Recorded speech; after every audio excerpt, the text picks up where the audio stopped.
twisted fracture. Prologue. Alex Marlowe spent their last free morning the way they spent most mornings, hunting for light.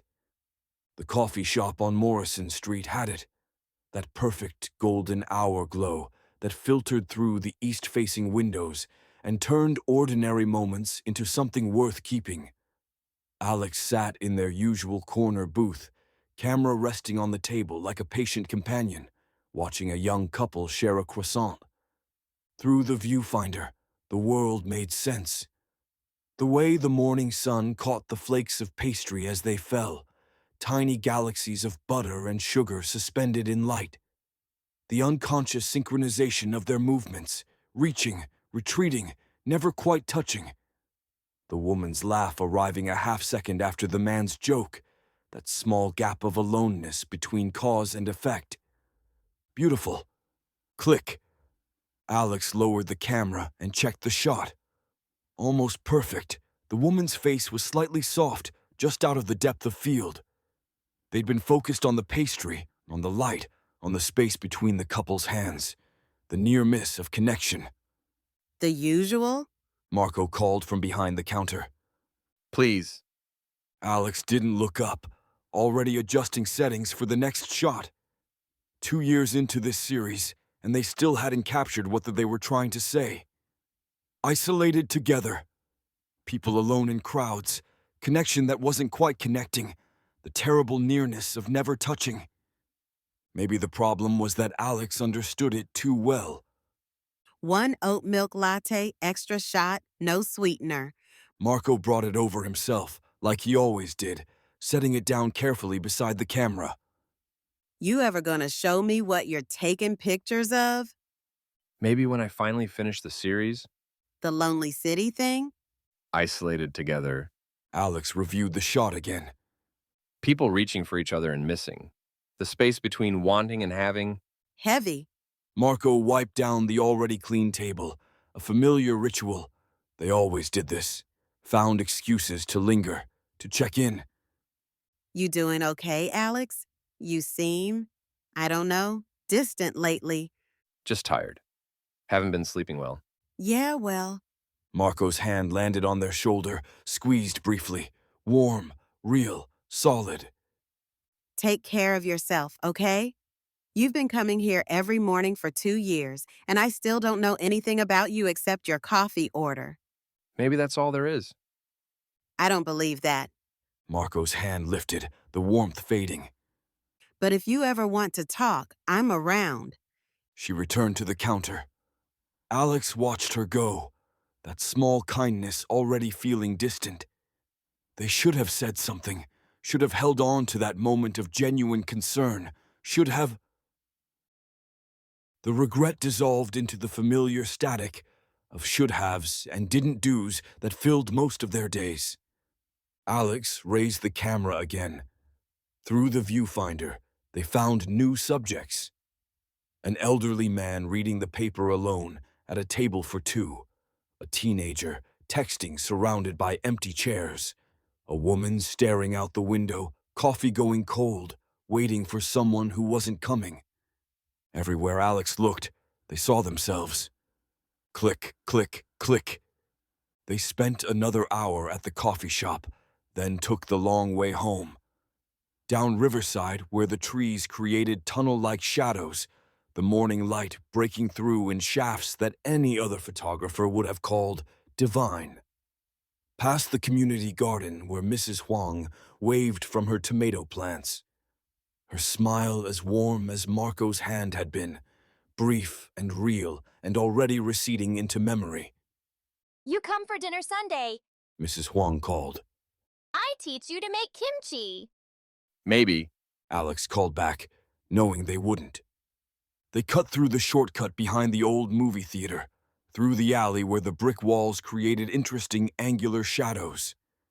Alex paused, raised the camera. The shadows looked like wings, like something trying to escape the wall and failing. Click. Their apartment was waiting. 3rd floor walk-up. Water-stained ceiling that looked like a map of somewhere they'd never been. Radiator that clanged and hissed like it was arguing with itself. But the light in the late afternoon was incredible, gold and amber and perfect for the 2 hours before sunset. Alex had dozens of prints tacked to the walls. Their best work, the photos that almost said what they wanted to say. A grandmother's weathered hands holding a phone, FaceTime screen glowing with the grandchild's face she couldn't touch. Empty subway seats with abandoned coffee cups, the warmth of presents already gone. 2 people reading the same book on opposite benches in the park, unaware they were sharing something. All those small moments of nearness that never quite became connection. Alex set their camera on the desk and stood back, studying the wall. 2 years of documentation, hundreds of photos. Proof of what? That loneliness existed, that cities were full of people who never touched, or proof that Alex had been slowly disappearing and nobody had noticed. They uploaded the morning's photos to their laptop, made instant ramen for dinner, eating it standing at the counter while the files transferred. The apartment was quiet, except for the radiator's protests and the hum of the computer fan. Alex opened their phone, scrolled through messages. The last text was from 3 weeks ago, a former coworker asking if they wanted to grab drinks. Alex had read it, meant to respond, forgotten. Or had they meant to forget? They navigated to their contacts, scrolled through. Most of the names didn't mean anything anymore. College friends who'd moved away, co-workers from jobs they'd left. Their parents were dead.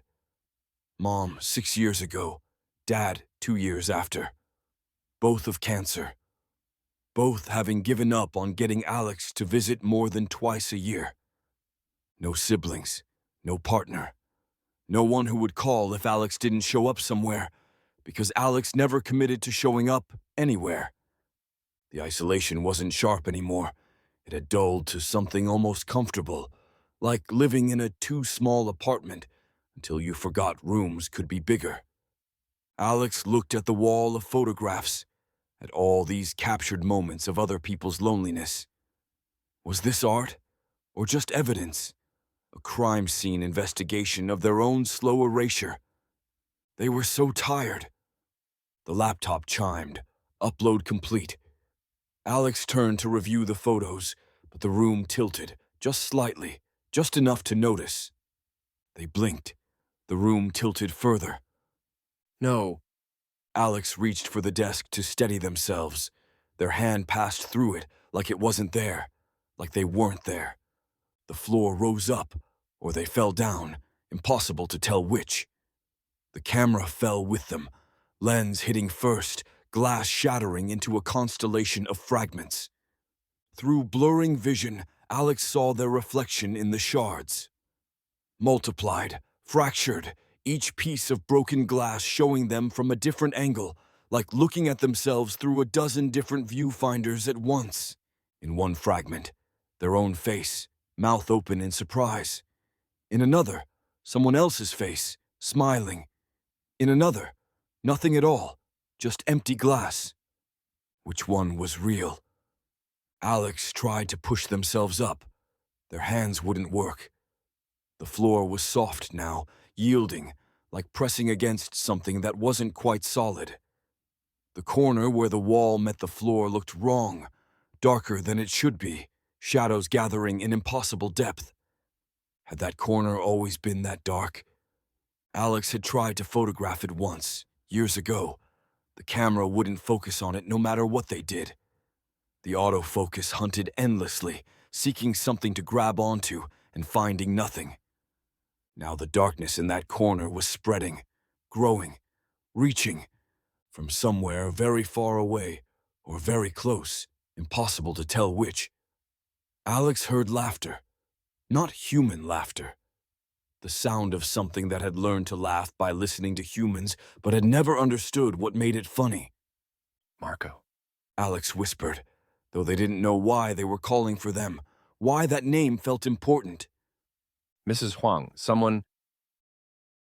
But no one was coming. No one had been coming for a long time. Alex's vision fragmented like the shattered lens. Reality split into apertures, each showing a different exposure of the same moment. Underexposed. Darkness reaching from the corner with fingers that weren't fingers. Properly exposed. Their apartment. Normal. Afternoon light. Nothing wrong. Overexposed. Everything white. Burning away. Details dissolving into pure light. Which one was real? Through the fragmentation, Alex saw hands, not their hands, lifting them. Warm and cool at once, solid and yielding, there and not there. Gentle hands, carrying them somewhere. The last thing Alex heard, as the world dissolved from solid to liquid to light. This one's perfect. So alone, so ready to disappear. A woman's voice, pleasant and practiced. Will they fight? A child's voice, old beyond years. They all fight. At first. But this one's been disappearing for years already. We're just finishing what they started. Alex tried to speak, to say they weren't disappearing. They were here. They were real. They existed. But the words wouldn't come. The proof wouldn't come. When was the last time someone had called them? Visited? Needed them? When was the last time Alex had felt solid? The hands carried them through the darkness in the corner, through the space that cameras couldn't focus on, through the gap between wanting and having. And behind them, in the apartment that would remain untouched for 3 months before anyone thought to check on them, the roll of photographs watched with 100 captured eyes. All those lonely people Alex had documented. All of them alone, all of them reaching, all of them missing. The last print to fall from the wall showed the couple with the croissant. The morning light, the space between their almost touching hands. In the photograph, if you looked closely, you could see something in the background. In the corner of the coffee shop, behind the couple, where the walls met. A shadow darker than it should be. Watching. Waiting. Hunting for light. Then, darkness. Part 1. The first thing Alex noticed was the weight of their hands. Not heavy. Wrong. Like holding someone else's hands up to their face and being told these were theirs now. Broader palms. Clean, manicured nails where Alex kept theirs short for handling camera equipment. A thin white scar across the left knuckles that had never existed before. And on the fourth finger, a gold wedding band catching light that came from the wrong direction. Alex ran their tongue over their teeth. Different taste in their mouth. Copper and dust and something like forgetting. They bolted upright. The room snapped into focus with the wrong depth of field. Everything should have been sharp, this close, this bright, but the edges blurred, the white walls, the black furniture, everything in shades of gray like a photograph stripped of color. Contrast pushed so high the midtones disappeared entirely. No personality, no variation, no life. And most importantly, no cameras, no prints on the walls, no equipment. Alex's photographer brain cataloged the wrongness automatically. Light source, overhead, flat, no shadows where there should be dimension. Composition, sterile, empty, like a staged room in a furniture catalog. Subject, missing. No. The word came out in a voice that wasn't theirs. Deeper, male, a stranger's voice from their own throat. They stumbled to the bathroom, body moving wrong. Too tall, different center of gravity. Muscles in unfamiliar places.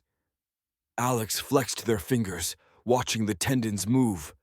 The mechanics were correct, but the rhythm was off, like watching someone else's hands perform their gestures. The bathroom was a study in white. White tile, chrome fixtures, everything reflecting everything else.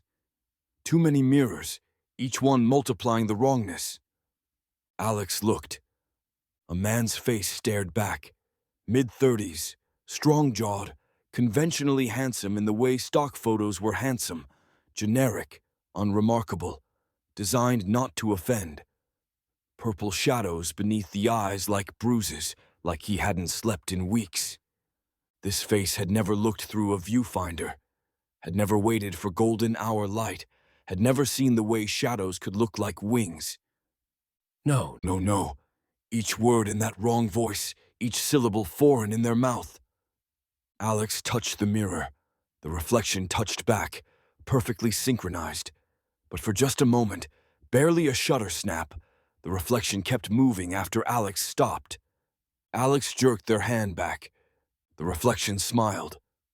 Alex hadn't smiled. Honey?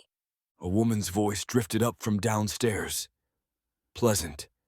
Practiced, each word arriving a half-second after it should, like dubbed dialogue slightly out of sync. You're going to be late. Late for what? Alex couldn't. They ransacked the bathroom, found a wallet, driver's license. Daniel Reeves, age 34. The face from the mirror stared back from the plastic card, laminated and official and wrong. Phone on the counter. Messages from people Alex didn't know. Calendar reminders for meetings they'd never scheduled. A job they'd never worked. A pill bottle. Daniel Reeves. Clonazepam. Take 1 tablet daily for anxiety. The name Daniel Reeves meant nothing. The face meant nothing. But Alex's body knew this bathroom. Knew where the toothbrush was without looking. Knew which drawer held the razor. Muscle memory that wasn't theirs. The compulsion hit without warning. Not a thought, not a desire. A physical force, pulling them toward the stairs like a fish on a line. Alex grabbed the door frame, held on. The pain started immediately. White-hot needles drilling behind their eyes, spreading down their spine like someone pouring acid along each vertebra. I can't. Their legs moved anyway, carrying them downstairs before they could think, before they could resist, each step automatic, each movement choreographed by someone else. The kitchen was worse than the bedroom. Everything white marble and stainless steel. No magnets on the refrigerator. No photos. No coffee rings. No takeout menus. No evidence anyone actually lived here. Just existed in it, following a script. Alex pressed a hand against the wall to steady themselves. The wall was warm, slightly yielding, like pressing on someone's skin. They pulled back fast. A little girl sat at the table, perfectly still. Dark curls, old eyes, a bowl of cereal in front of her, untouched, the milk forming a skin. She'd been sitting there before Alex entered, but she was looking at the doorway, had been looking at the doorway, waiting for them with the patience of something that had been waiting for centuries. Good morning, Daddy. She said. 3 voices spoke the words, child voice on top, adult voice underneath.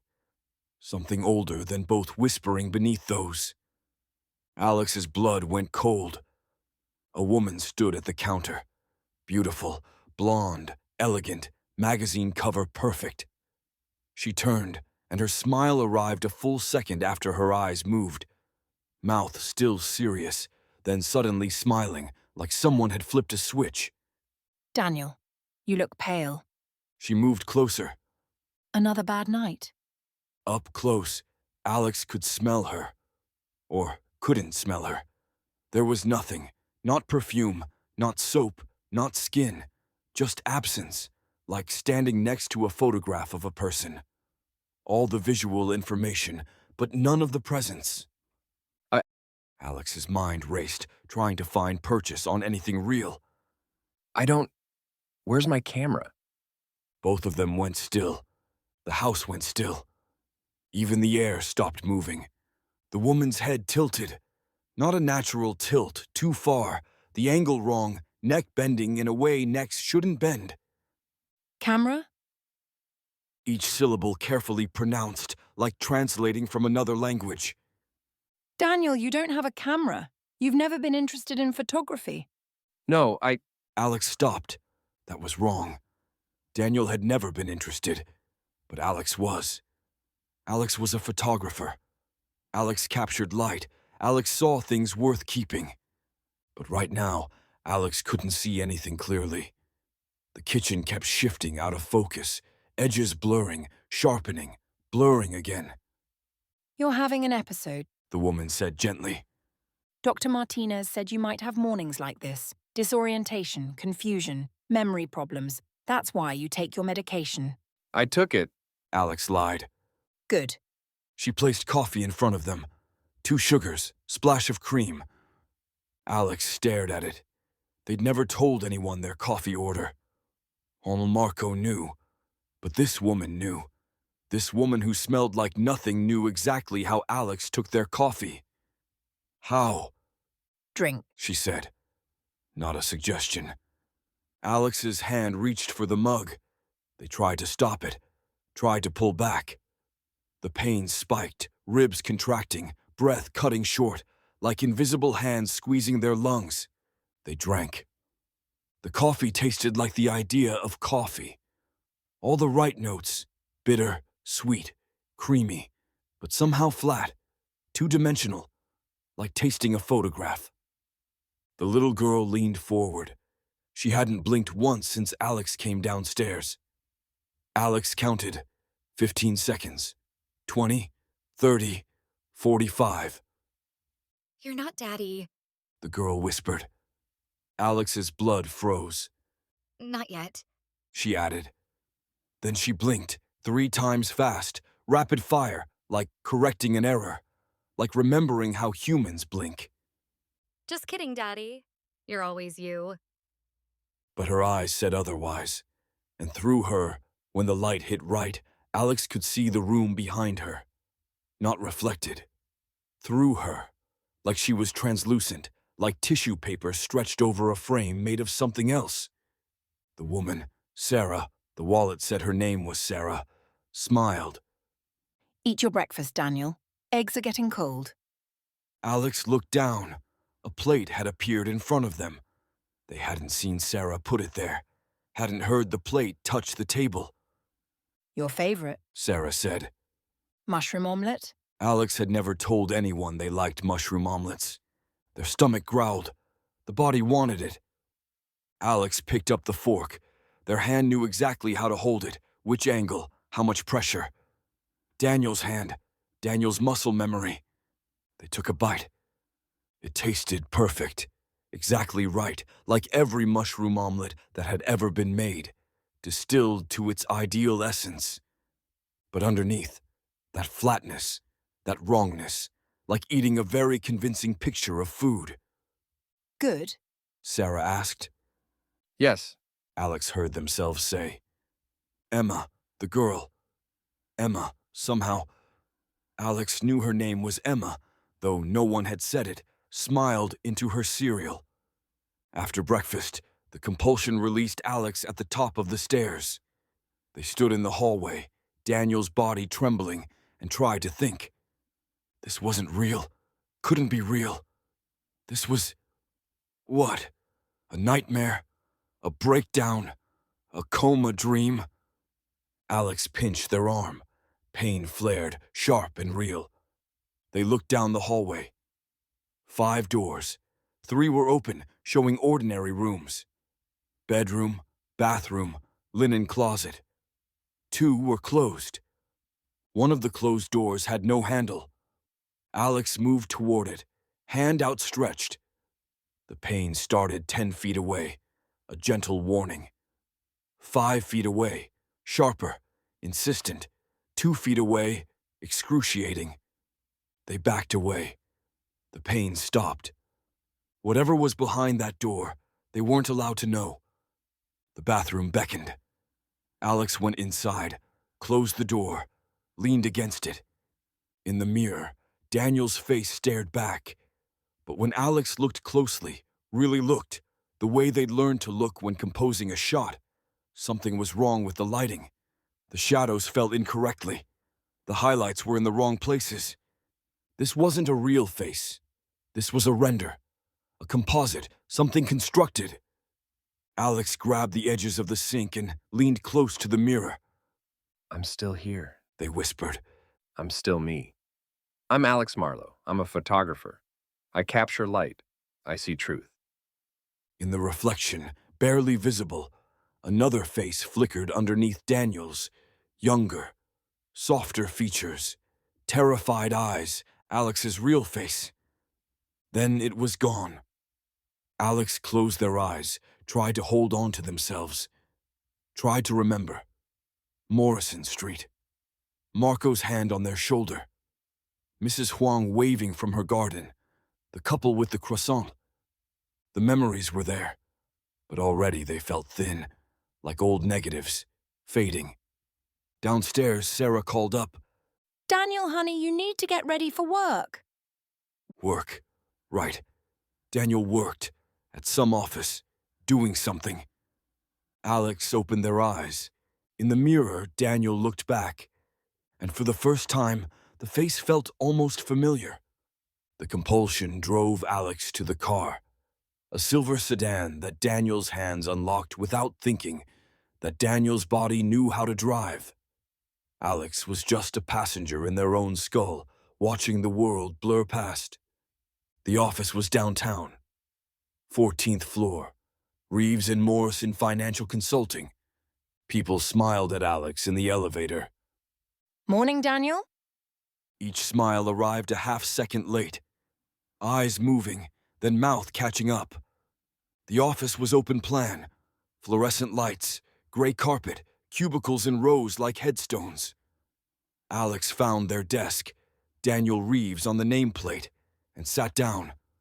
The computer was already on. Password saved. The desktop showed a photo of Sarah and Emma at the beach, all of them smiling with their mouths but not quite with their eyes. Alex stared at the spreadsheet that filled the screen.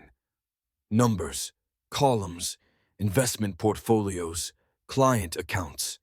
They understood it. Not surface-level understanding.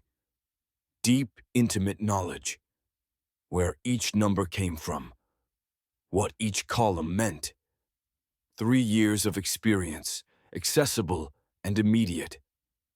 Alex had never studied finance, had barely balanced their own checkbook, but Daniel knew, and Daniel's knowledge was bleeding through. The keyboard felt familiar under their fingers. The phone extension, 4427, was muscle memory. The coffee mug in the bottom drawer with the chipped handle, they knew it was there before they looked. Daniel. A man appeared in the doorway. 40s, too friendly smile, eyes that didn't blink. Morning meeting in 5, conference room B. Right. Alex said. I'll be there. The man lingered, staring, not blinking. 15 seconds, 20, 30, finally. You look different today. Something's off. Just tired. Yeah. Maybe take your medication at lunch. Helps with a tired feeling. The smile widened. Trust me. He left. Alex counted to 60, then stood. Walked to the bathroom instead of the conference room. The compulsion pulled at them, chest tightening, pressure building, but they pushed through it. The bathroom was empty. Single stall. Alex locked the door and leaned against it, breathing hard. On the wall, barely visible behind the paper towel dispenser, something was taped. Alex pulled it out. A missing person poster. Missing. Alex Marlowe. Age 29. Last seen August 3rd. Distinctive features, usually carries camera equipment. The photo showed Alex's real face, their actual face. 3 months. They'd been gone for 3 months. Across the bottom, written in red ink. Stop looking. You're home now. Alex's hands shook. They pulled out their phone, Daniel's phone, and tried to take a picture. The screen went black the moment they pointed the camera at the poster. Error. File corrupted. They tried again. Same result. Again. Again. Every photo failed. The bathroom lights flickered. In that strobing half-second, Alex saw their reflection in the mirror. Not Daniel's face, their own face. Mouth open in a silent scream, hands pressed against glass from the inside. Then the lights steadied. Daniel returned. Alex folded the poster carefully and slid it into their pocket. Walked back to their desk on legs that felt like someone else's. The compulsion was getting stronger. Chest tight, ribs squeezing. They needed to go to the meeting, needed to comply. Their legs carried them to conference room B. The gym happened on Tuesday. Or Wednesday. Alex was losing track of days. The compulsion drove them there after work. Daniel's gym bag was already packed. Protein shake, towel, water bottle, everything ready. Inside, the smell was real at least, rubber and sweat. Human smells. Daniel! Right on time, man. The trainer, Jason, his name tag said Jason, waved them over. Leg day. You ready to crush it? For 90 minutes, Alex's body went through exercises they'd never learned. Squats, lunges, leg press. The movements were automatic, muscle memory guiding each rep, each breath. In the mirror wall, Alex watched Daniel's body work. Strong, capable, moving with practiced ease. Behind the reflection, barely visible in the glass, Alex thought they saw something else. Their own body. Smaller, different proportions, trying to match the movements and failing. A double exposure, two people occupying the same space. Alex blinked. Only Daniel remained. At the leg press, Jason loaded weight. Too much weight. Alex's mind screamed that they couldn't lift this, but Daniel's body stepped up. Pressed. 10 reps without struggle. Beautiful form, man. Jason said. You've been consistent. 3 years now. Never miss a session. 3 years, Jason, Alex said carefully. when did I start coming here? Exactly? Jason's smile didn't change. October 15th, 2021. I remember because it was... He stopped, tilted his head like a dog hearing a strange sound. It was... Why do I remember that? His pupils dilated, contracted. Dilated again, adjusting like a camera aperture trying to find the right exposure. Never mind. Jason said brightly. Water break. At the fountain, Alex bent to drink. In the polished chrome fixture, they saw their reflection. The reflection winked. Alex hadn't winked. For 3 seconds, the reflection moved independently, smiling while Alex's face was neutral, drinking while Alex had stopped. Then it snapped back into sync. Daniel was becoming more real than Alex, taking over. Soon, the reflection would be the truth, and Alex would be the ghost haunting it. The neighborhood was perfect, too perfect. Alex walked Emma home from school on Thursday, or Friday, or maybe it was Monday again. Time was getting slippery. Cookie-cutter houses in soft pastels, lawns trimmed to identical heights, trees planted at mathematically regular intervals, like a rendering, a 3D model of what suburbs were supposed to look like. A man across the street washed his car. Circular motions. Wash, rinse, wash, rinse. Never pausing, never adjusting his grip. The same motion repeated for the entire time Alex watched. Hi, Daniel. He called without looking up. Beautiful day. A woman jogged past, athletic wear, ponytail bouncing. She turned at the corner, disappeared. 60 seconds later, she jogged past again. Same pace, same ponytail angle, same focused expression. Loop. She was looping, Mrs. Henderson? Emma said helpfully. She's very dedicated to fitness. More neighbors emerged as they passed, all of them at the exact moment Alex arrived, all of them waving, smiling, saying pleasant things. Growing so big, Emma. How's work, Daniel? Lovely weather. No one said anything unexpected. No one had actual conversations. Just scripts. At the 7th house, a boy around Emma's age played in the yard. He stopped bouncing his ball when they approached. Hi, Emma. He said, flat, monotone. Hi, Michael.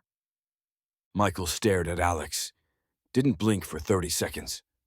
40, 50, You're not Daddy yet. he said finally. Alex's blood went cold. Michael. Emma said, warning in her voice. But it's true. I can still see him, the other one, still inside. Michael took a step closer. How many days until Daddy is all gone? A woman appeared on the porch. Beautiful, blonde, almost identical to Sarah. Michael, inside, now. Yes, Mother. As he passed Alex, he whispered, It took my daddy 14 days. The door closed. Emma's grip on Alex's hand tightened. Ice cold, painfully tight, Don't listen to Michael. she said. Everyone's different. Some people accept faster. Some people fight longer. She looked up with those ancient eyes. But everyone accepts eventually. Because there's nowhere else to go. That night, Alex found the notebook. The compulsion had released them after dinner. Sarah and Emma watching television downstairs, giving them space, privacy, or the illusion of it. Alex searched the bedroom methodically, the way they used to scout locations, looking for interesting angles, unexpected details. The closet held 10 identical white shirts, 10 identical black pants, a uniform for someone who'd given up choosing. Behind the shirts, a leather notebook, worn at the edges, hidden but not hidden well. Inside, handwriting slanted desperately across the pages. October 3rd. It's happening again. The forgetting. This morning I couldn't remember my mother's face. Yesterday it was where I grew up. Little pieces disappearing. October 7th. Found 3 other notebooks, all my handwriting. How many times have I remembered? October 12th. Sarah doesn't blink. I timed it. 47 seconds.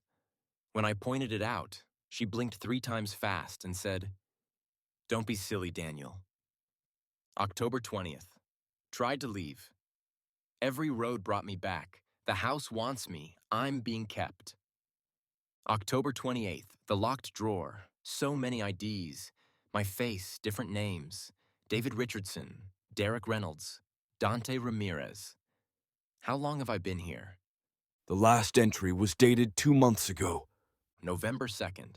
If you're reading this, you're me, or whoever they put in me next. Don't take the pills. They collect people who won't be missed, people who are alone, people who are... The entry stopped mid-word, pen trailing off the page like he'd been interrupted, or had forgotten what he was writing, or had stopped being able to hold the thought long enough to finish it. Alex's hands shook. They pulled out a pen, added their own entry beneath. December 7th. My name is Alex Marlowe. I am a photographer. I have been here 7 days. I can feel myself forgetting. This morning I couldn't remember which side the window was on. The window in Morrison Street coffee shop. I photographed people there for 2 years and I can't remember which side the window was on. The coffee tasted wrong this morning. Tasted like Daniel's coffee, not mine. But it felt right. The body wants it. The body knows it. How much longer before I can't tell the difference? Alex heard footsteps on the stairs. They shoved the notebook back, straightened the shirts. Sarah appeared in the doorway. Daniel, The temperature dropped 10 degrees. come to bed. It's late. It was 8:47 p.m., but Alex's body moved toward the bed anyway. Sarah smiled. That's better. On the 7th night, Sarah wanted to watch a movie. Not commanded, suggested. Her voice soft, genuinely warm. Just the 3 of us. She said, Family time. We never just relax together anymore. Alex was tired. So tired. 7 days of fighting. 7 days of pain and compulsion and wrongness. The notebook showed others had fought for weeks, months. How had they endured it? Okay. Alex said. Sarah's smile was radiant, almost real. I'll make popcorn. They settled on the couch. Sarah on one side of Alex, Emma curled on the other. The movie played, some animated thing about family and belonging and finding where you fit. Alex wasn't watching. They were feeling. Sarah's warmth beside them, not the temperature cycling wrongness, just warmth, comfortable, human enough. Emma's small body pressed against their side, trusting and content. Her breathing, she was breathing now, regular and soft, synced with theirs. The popcorn tasted real. Butter and salt and crunch. Not flat, not photographed, real. Sarah reached over and took Alex's hand. Her fingers were warm, dry, normal. She squeezed gently. I love you, she whispered. And Alex, exhausted and worn down, and so very tired of fighting, felt something give inside them.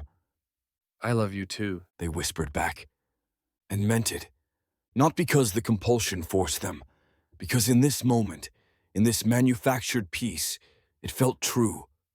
The loneliness Alex had lived with for years, the constant ache, the empty apartment, the unanswered texts, the dinners alone. It was gone here, replaced by this. Connection, belonging, people who knew their coffee order. Maybe Daniel's life was better than Alex's had been. Maybe being erased wasn't tragedy, but gift. Maybe forgetting was mercy. The movie ended. Emma had fallen asleep against Alex's side, head on their lap. Sarah was still holding their hand. She really loves you, Sarah said quietly. We both do. I know, Alex said. And they did know, could feel it. However artificial its origin, the love was real now. These beings, these things, whatever they were, they had learned to love. Or mimicked it so perfectly the difference didn't matter. You could stop fighting, Sarah continued. Tonight. Right now. Take your medication. Let go. By morning, you'd be Daniel. Fully, completely. No more confusion. No more pain. Just home. Alex looked down at Emma's sleeping face. So peaceful. Looked at their hand, clasped in Sarah's. The wedding ring catching lamplight. Looked around the living room. The photos on the wall showing a life. Daniel's life. Documented and real. What was so great about Alex Marlowe anyway? Alex heard themselves ask. Sarah shifted closer. Tell me. Alone. No close friends, no family left. Work was just bills. Alex's voice cracked. Photography was just documenting loneliness, proving I was disappearing and nobody noticed. And here? Here I have you, have Emma, have purpose, have... Alex stopped, felt the tears coming. Have people who care if I come home. So why not stay? Because... Alex tried to find the reason, grasped for it, found it slipping through their fingers like water, like light, like trying to hold on to a photograph as it developed, watching the image emerge and knowing you only had seconds before the fixer set it or the light destroyed it. Because it's not... Not real, Sarah offered. But what is real, Daniel? The feelings are real. The love is real. This moment is real. She was right. This moment, right here, right now, was more real than anything Alex Marlowe had ever experienced. More real than empty apartments and lonely coffee shops and photographs no one saw. More real than disappearing for 3 months and nobody calling. Alex's hand reached for the pill bottle on the side table. This was it. The moment of surrender. The moment of peace. Their fingers touched the bottle. Emma stirred in their lap. murmured something in her sleep. Alex's fingers closed around the bottle. Don't go, Alex. Emma murmured, still half asleep. Don't leave us. The room froze. Sarah went rigid. Alex's hand stopped, bottle halfway to their mouth. What did you say? Alex whispered. Emma's eyes opened, wide, aware of her mistake. I said, Daniel. Don't go, Daniel. But Alex had heard, clearly, distinctly. Alex, she'd said Alex. You know my name. Alex said slowly. My real name. You've always known. Daniel, you're confused. Sarah started. She called me Alex. Alex pulled away from both of them, the spell breaking. You know who I am. You know what you're doing. This isn't confusion. This isn't episodes. You know exactly who I am, and you're erasing me anyway. Sarah stood. Her composure cracked. The temperature dropped. The lights flickered. Emma, go to your room. But, Mom. Now. Emma fled. But as she passed Alex, she looked back, mouthed two words. I'm sorry. Alex and Sarah faced each other across the suddenly cold living room. You almost had me, Alex said. I almost believed it, almost took the pills willingly. You should have, Sarah said.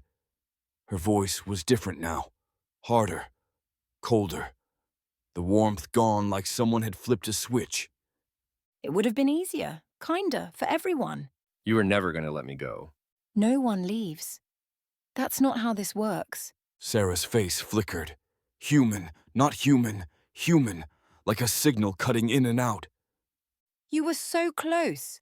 One more day and you would have been gone. But Emma had to... She cut herself off, visibly restraining something beneath the surface. Had to what? Care? Feel guilty? She's young, still learning. She forgets not to attach. Sarah's eyes went completely black. But you've remembered now. And now you're dangerous again. Good. Not good. Dangerous people break houses. And I've invested too much in this one. In you. The air around her rippled, cold, heat, nothing. Take the pills. Now. Or I'll make you. And this time I won't be gentle. Alex backed away. No. Take them. The compulsion hit like a freight train. Alex's body moved without permission, hand reaching for the bottle, opening it. Pills spilling into palm, hand lifting to mouth. Alex fought with everything they had. The pain was excruciating, white hot, like being torn apart from the inside. But Alex kept their jaw clenched, kept their mouth shut.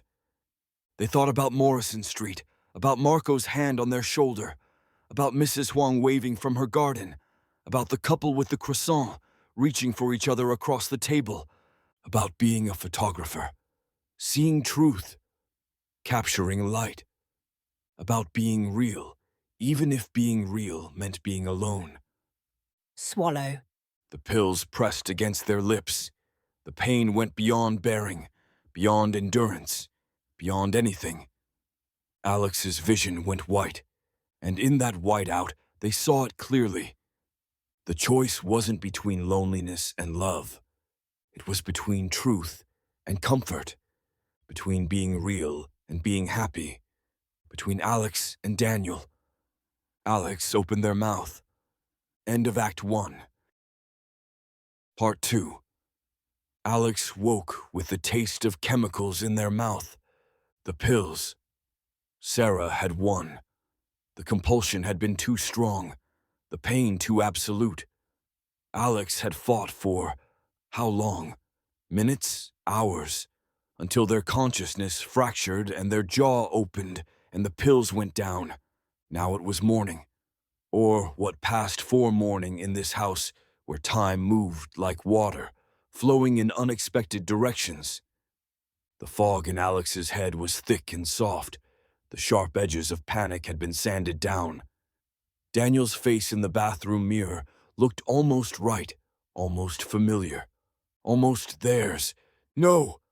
Alex gripped the sink, forced themselves to think through the chemical comfort. My name is Alex Marlowe. I'm a photographer. I capture light. The words felt true, but also felt distant, like reading someone else's biography. Downstairs, Sarah hummed. The smell of coffee drifted up. 2 sugars, splash of cream.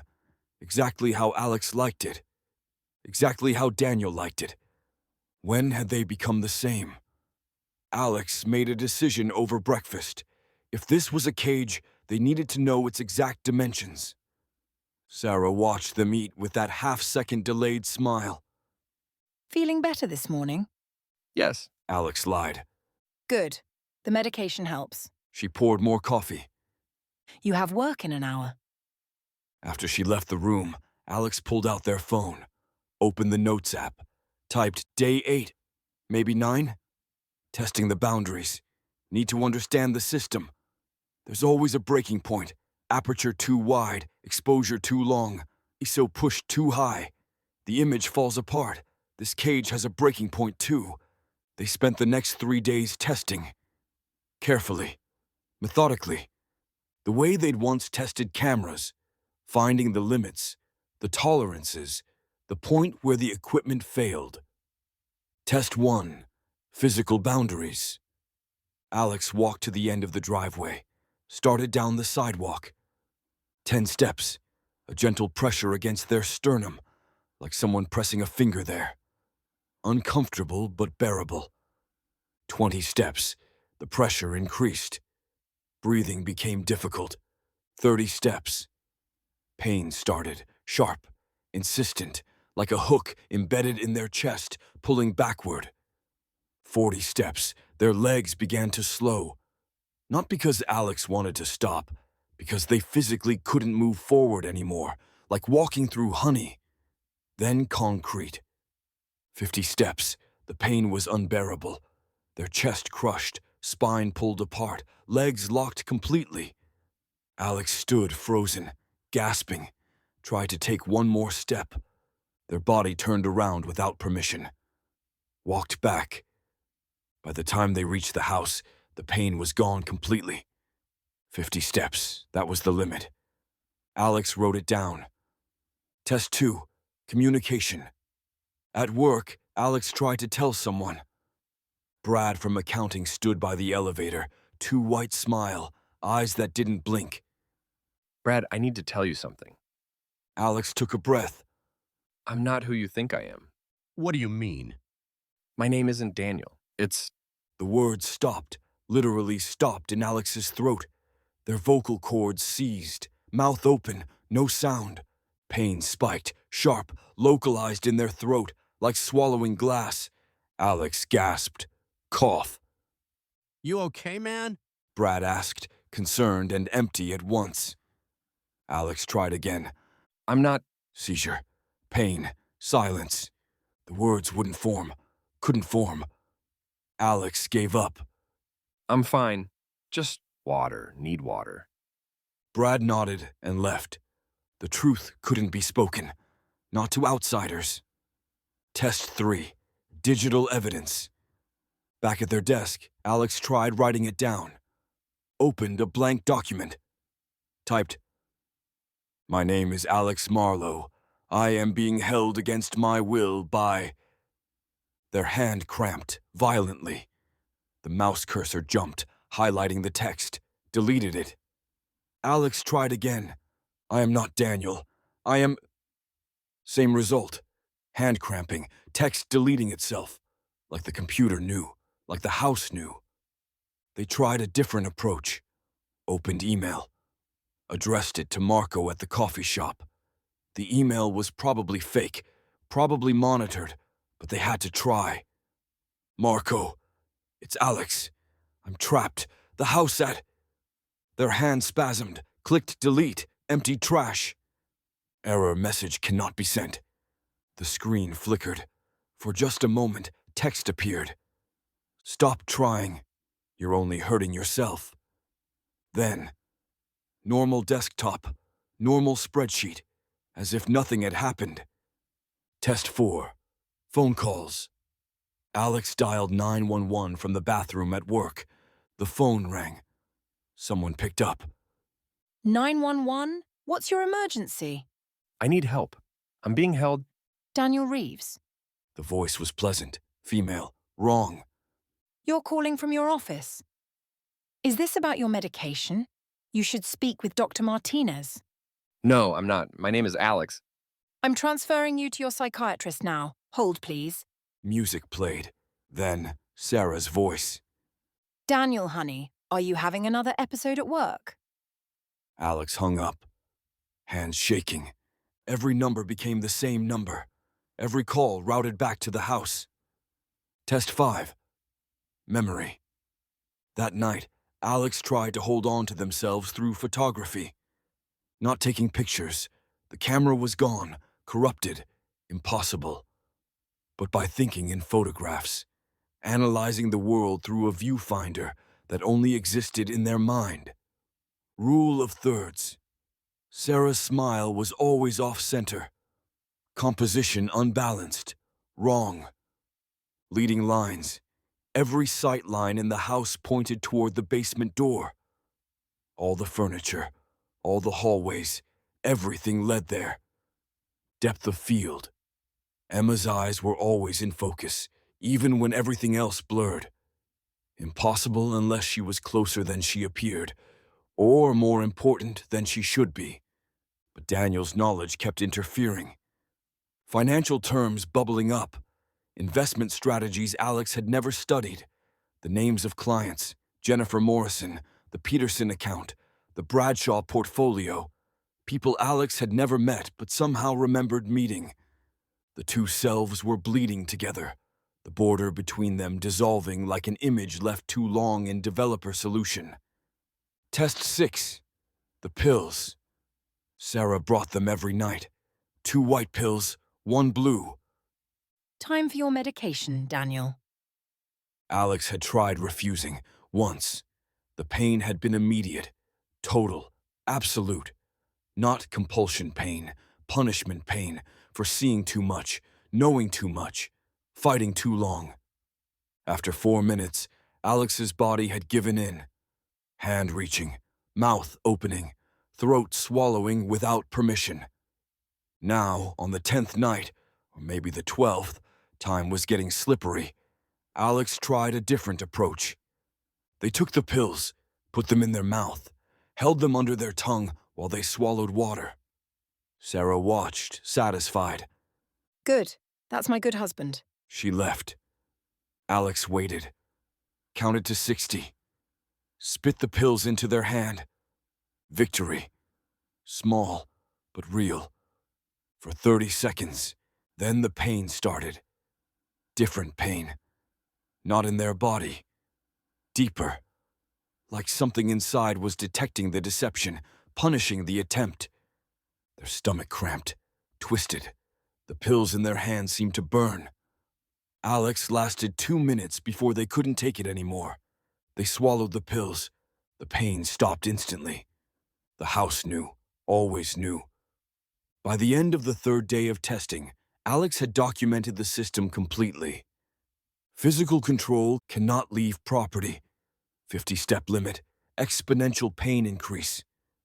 Cannot refuse food. Hand moves automatically, jaw forced open if resisted. Cannot refuse pills. Pain so severe compliance is only option. Cannot damage self. Body protected by reflex override. Cannot enter certain spaces, the handleless door, the basement. Communication control. Cannot speak truth to outsiders. Throat seizes, words stop. Cannot write truth. Hand cramps, text deletes. Cannot call for help.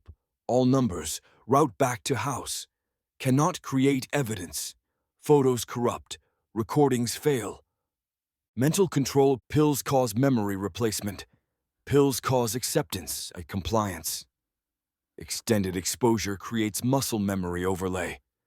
Knowledge contamination, Daniel's expertise bleeding through. The cage was perfect, almost. Because if Alex could document the system, maybe they could find the flaw in it. Every camera had a weakness. Every exposure had a breaking point. Alex just had to find this one before they forgot why they were looking. The breakthrough came on what Alex thought was day 11. The compulsion had eased after dinner. Sarah and Emma watching something downstairs, giving Alex space. Or the illusion of it. Alex searched the bedroom, systematically, the way they used to scout locations for shoots. The closet, 10 white shirts, 10 black pants. Behind the shirts, nothing. They'd already found the notebook there. The dresser, socks, underwear, everything generic. The nightstand, lamp, alarm clock, the pill bottle. But there was a drawer in the nightstand, locked. Alex had noticed it before, but the compulsion had always pushed them away. Now, with the pills in their system, the house's defenses were lower. It thought Alex was compliant, thought they were becoming Daniel. Alex grabbed a letter opener from the desk, jammed it into the lock. The wood was expensive, solid. The lock held. They tried again. Harder. The letter opener bent. The wood cracked. One more time. The drawer splintered. Opened. Inside. IDs scattered like playing cards dealt by fate. Alex pulled them out. Spread them across the bed. David Richardson, age 34. Issued 2019 Derek Reynolds, age 33. Issued 2015. Dante Ramirez, age 35. Issued 2019. 2009. Dylan Roberts, age 32. Issued 2004. Dominic Russo, age 34. Issued 1998. Further back. Donald Richmond, 1987. Douglas Reed, 1976. Dennis Rivera, 1963. All of them with Daniel's face, or faces so similar they could be the same person, aging slightly, then resetting. All D names, like they couldn't even be bothered to get creative. But that wasn't the horror. Alex pulled out the photographs underneath. Different houses, different furniture, but always the same structure. Beautiful wife, young child, man with Daniel's face. The wives looked different across the decades. Hairstyles changed, fashion updated, but the bone structure was identical. Sarah wearing different faces. Emma, too. Different hair colors, different features. But those eyes. Always those ancient knowing eyes. One photo from 1963 showed a family in front of this exact house. Same porch, same windows, same everything. The house hadn't changed in 60 years. How many more decades before 1963? How long had they been doing this? Alex counted the IDs. 27. 27 different names. 27 different lives. All the same face, all Daniel. Or all the people who'd been turned into Daniel. Alex's hands shook. They looked at the photo from 1963. Black and white, edges worn. A young couple smiling in front of the house. The man looked maybe 30. The woman ageless. The child no more than 5. If Emma had been 5 in 1963, she'd be 67 now. But the Emma downstairs was still a child. Still the same child.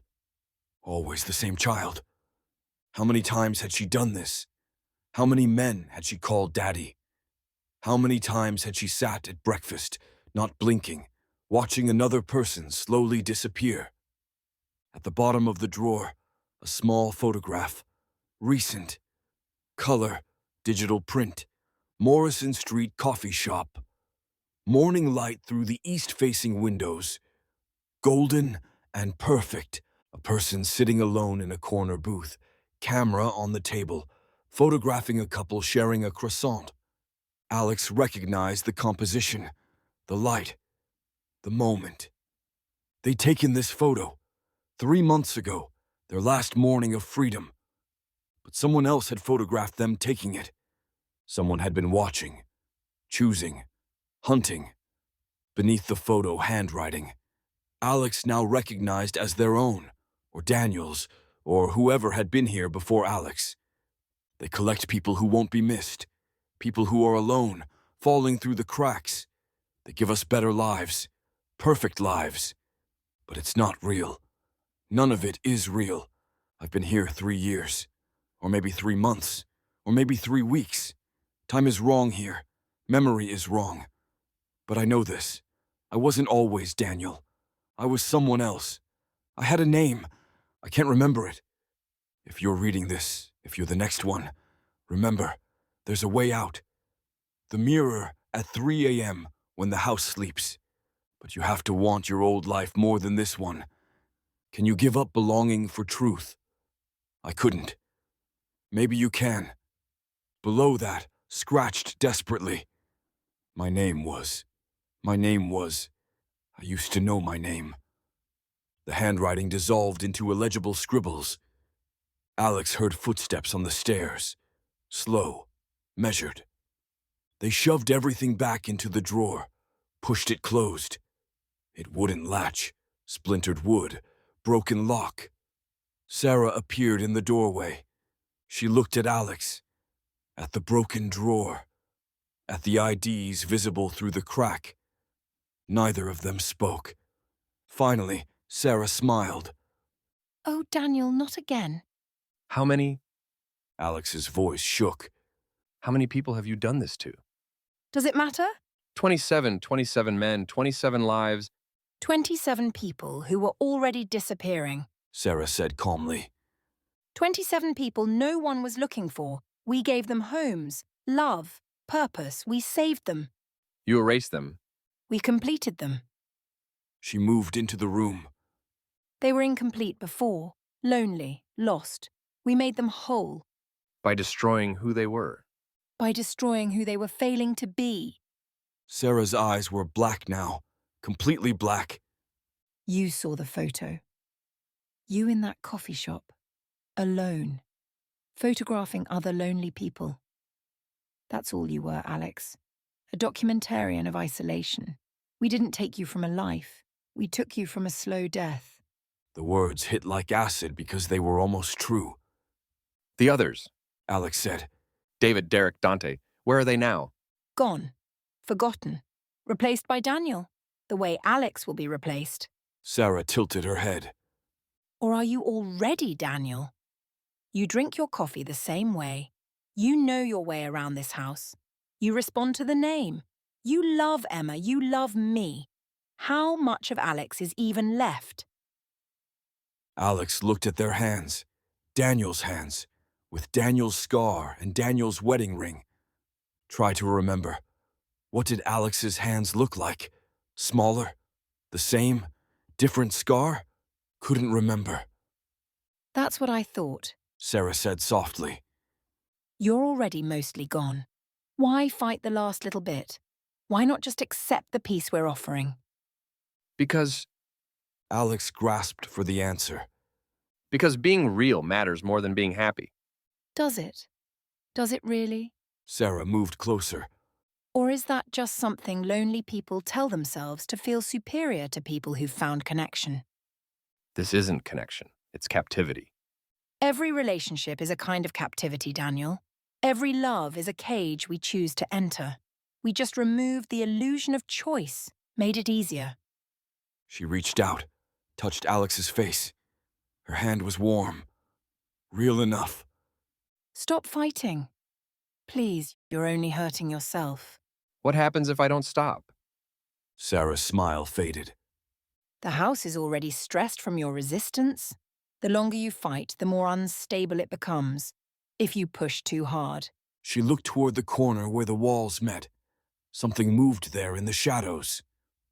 The between leaks through, and you don't want the between inside with you. What's the between? Where we come from. The space under reality, the gaps. She gestured at the room. This house is a bubble, a pocket. It keeps the between out and keeps you in, but stress it enough and it fails. And then the between doesn't just trap you, it unmakes you. You're lying. Am I? Sarah moved to the door. You have two choices, Daniel. Accept and be happy, or keep fighting and break everything. But there's no third option. No escape, no going back. She paused in the doorway. Michael was right. 14 days is about average. You're on day 11. 3 more days before you either accept or break. She left. Alex sat on the bed, surrounded by evidence of 27 failures. 27 people who'd fought and lost. 27 people who were now just Daniel. Or gone completely. Or layers trapped inside Daniel's skull, screaming. Alex pulled out their phone. Added to their notes. Day 11. Found the IDs. 27 of them. I'm number 28. Sarah says I have 3 days left. The mirror at 3 a.m. That's the way out. If I can last 3 more days. If there's enough of me left to try. My name is Alex Marlowe. I am a photographer. I capture light. I have to remember that. I have to. The dream started that night. Alex was 12 years old, sitting in a hospital waiting room. Fluorescent lights, plastic chairs, a doctor approaching with that look, the one that meant bad news. I'm sorry. Your mother didn't make it. The accident was too severe. Daniel's father crying beside them. Daniel feeling nothing. Just numb. Just empty. Just broken. Alex woke gasping. That wasn't their memory. Their mother had died of cancer in hospice, slowly, with morphine and family around her. Not in a car accident. Not when Alex was 12. But the grief felt real. The hospital waiting room felt real. The numbness felt real. Alex grabbed their phone. 3:47 a.m. Typed. Daniel's memories are bleeding through. I can feel his childhood, his pain, his life. How do I know which memories are mine? The next day, it got worse. At breakfast, Sarah made pancakes. Your mother's recipe, She said, setting them down. remember? She made these every Sunday. And Alex did remember. Could taste them from 20 years ago. The specific sweetness, the texture, the way Mom always burned the edges slightly, but that was part of the charm. Could hear her voice. Eat up, sweetheart. Could see her at the stove in a yellow apron with daisies on it. The memory was complete, total, real. Except Alex's mother had never worn a yellow apron, had never made pancakes on Sunday, had worked weekend shifts at the hospital, and they'd eaten cereal most mornings. This was Daniel's mother. Daniel's memory. Daniel's childhood. But it felt like Alex's. Thank you. Alex heard themselves say. They're perfect.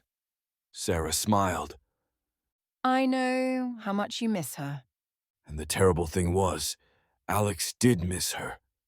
Missed a woman they'd never met. Grieved for a mother who'd never been theirs. The contamination was accelerating. At work, a client called. Alex answered. Daniel Reeves. Mr. Reeves, this is Jennifer Morrison. I wanted to discuss the Peterson account. The quarterly returns were below our projections, and I'm concerned about the exposure to emerging markets given the current volatility in... Alex listened, understood, responded with detailed analysis of market conditions, risk assessment, portfolio rebalancing strategies. The conversation lasted 20 minutes. Complex financial discussion, technical jargon, strategic recommendations. Alex hung up, sat very still. They'd just had an expert conversation about something they'd never studied, had never understood, had actively avoided because numbers made their eyes glaze over.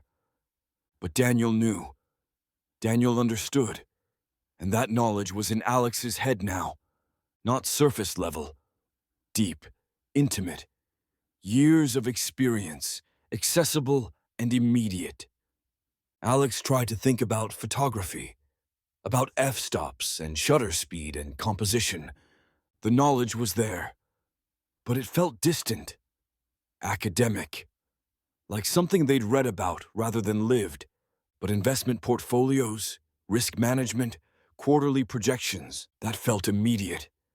Real. True. Alex put their head in their hands. Which knowledge was theirs? Which expertise belonged to Alex? And which to Daniel? How did you tell the difference when both felt equally real? That evening, Alex tried an experiment. They stood in the bedroom, closed their eyes, and tried to remember their apartment. Their real apartment.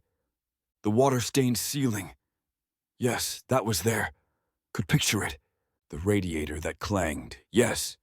But what color were the walls? White? Cream? Beige? Couldn't remember. The photos tacked up. What were they photos of, specifically? Which images had Alex chosen to display? Couldn't remember.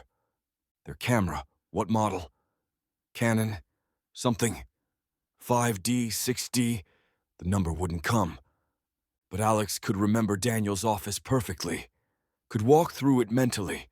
The desk by the window, the filing cabinet in the corner, the plant that Sarah had given him that kept dying, and he kept replacing so she wouldn't know. Wait, she wouldn't know? Alex had never replaced a plant. Had never had a plant in an office. That was Daniel's memory. But it had arrived in first person, as if Alex had done it. As if it was Alex's experience. The boundaries were dissolving. On day 12, or was it 13, time had become unreliable. Alex woke up and couldn't remember Mrs. Huang's face. Could remember her garden, remember the tomatoes, remember her invitation to Sunday dinner. But her face was gone. Blurred, generic. An old Asian woman, but no specific features, no distinguishing characteristics. Alex panicked. Tried to remember Marco. Brown hair, black, tall or average height. What did their smile look like? Hands. The details were fading. Like an old photograph left in sunlight, the image bleaching away. But Alex could remember Sarah's face perfectly. Every detail, the exact shade of her blonde hair, the way her smile arrived late, the texture of her skin. Could remember Emma's face, the curl of her hair, the ancient depth of her eyes. Could remember Daniel's co-workers, Brad from accounting, Jason the trainer, Mr. Morrison. The false life was becoming more real than the real one. Alex tried to hold on through photography, not taking pictures, thinking in pictures, analyzing the house through a photographer's eye. The lighting was wrong, too even. No natural variation, like a 3D render where someone had placed fill lights everywhere to eliminate shadows. The corners bent inward when you didn't look directly at them. Impossible geometry. Space folding in ways that couldn't exist in reality. The reflections in the mirrors showed things a half second before they happened. Predictive rather than reactive. The temperature cycled in patterns. 72 degrees Fahrenheit for 3 minutes. 75 degrees Fahrenheit for 1 minute. Back to 72 degrees Fahrenheit. Mechanical. Artificial. These observations were real. Evidence that something was wrong. But even as Alex noticed them, Daniel's mind tried to rationalize them. The lighting is fine. You're just tired. The corners are normal. You're having visual disturbances from the medication. The reflections are synchronous. You're imagining the delay. 2 minds, 1 skull. Fighting for dominance. And Daniel was winning. On what Alex thought was day 13, they found themselves doing something without thinking about it. Picking up a pen. Signing a document at work. The signature read, Daniel Reeves. Perfect loops. Perfect flourishes. Exactly the way Daniel had always signed his name. Alex stared at it. They just signed Daniel's name. Automatically. Naturally. Their hand knew how to make those specific curves, that particular rhythm. When had that happened? When had Alex's hand learned to be Daniel's? How many other small things had changed without them noticing? Alex stood up, walked to the bathroom, looked in the mirror. Daniel's face looked back. Familiar now. Normal.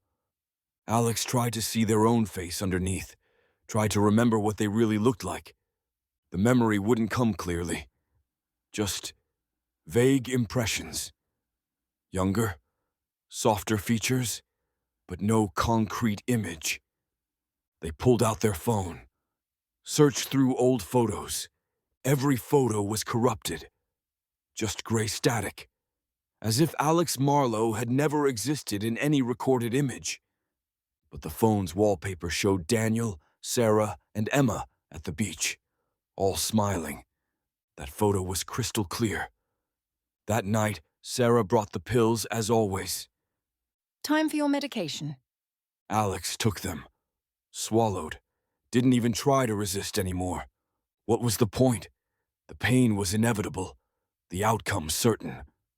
Sarah smiled. You're adjusting well. I'm proud of you.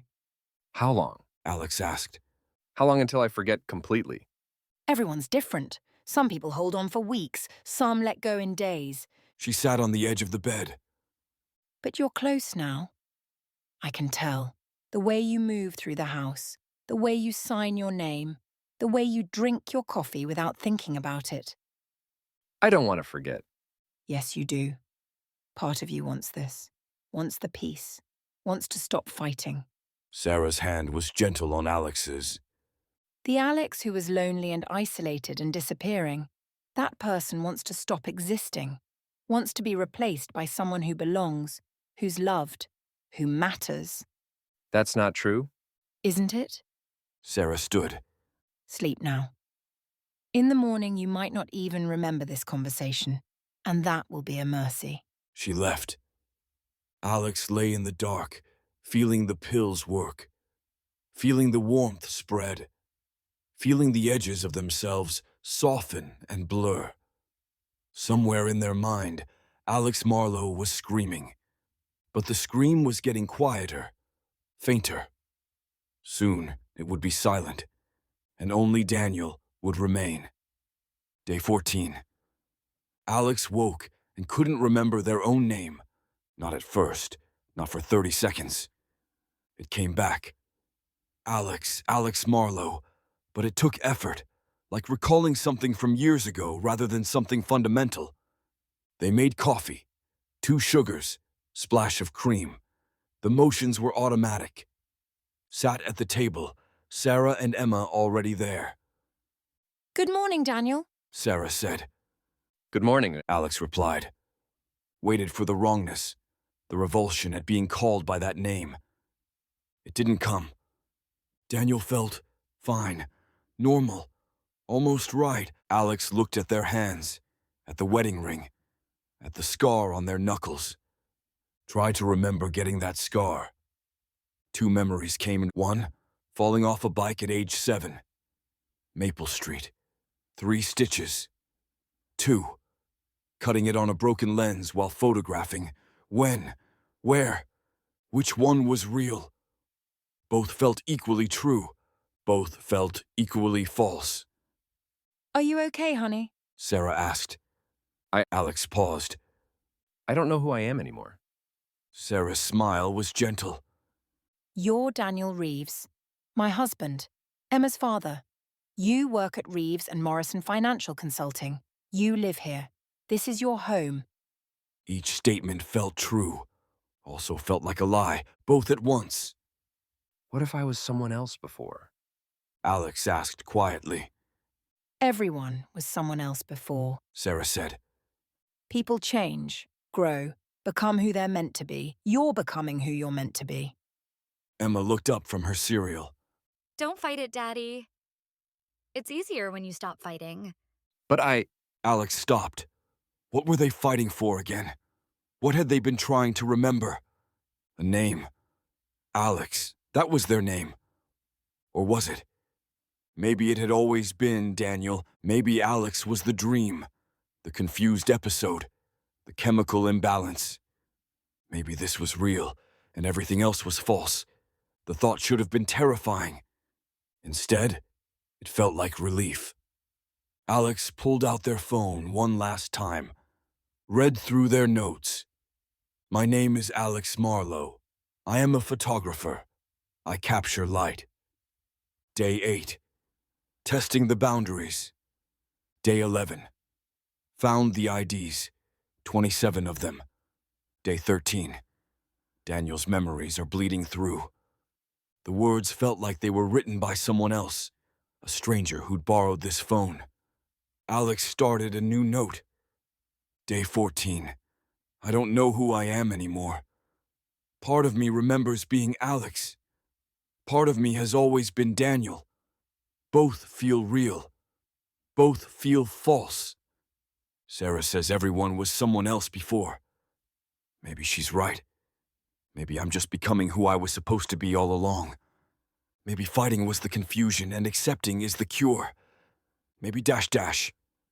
Alex stopped typing, stared at the words. This was it. The edge. The moment of surrender. If they finished that thought, if they accepted it as true, then Alex was gone, and only Daniel would remain. Their finger hovered over the screen. In the corner of the kitchen, where the walls met, shadows gathered deeper than they should.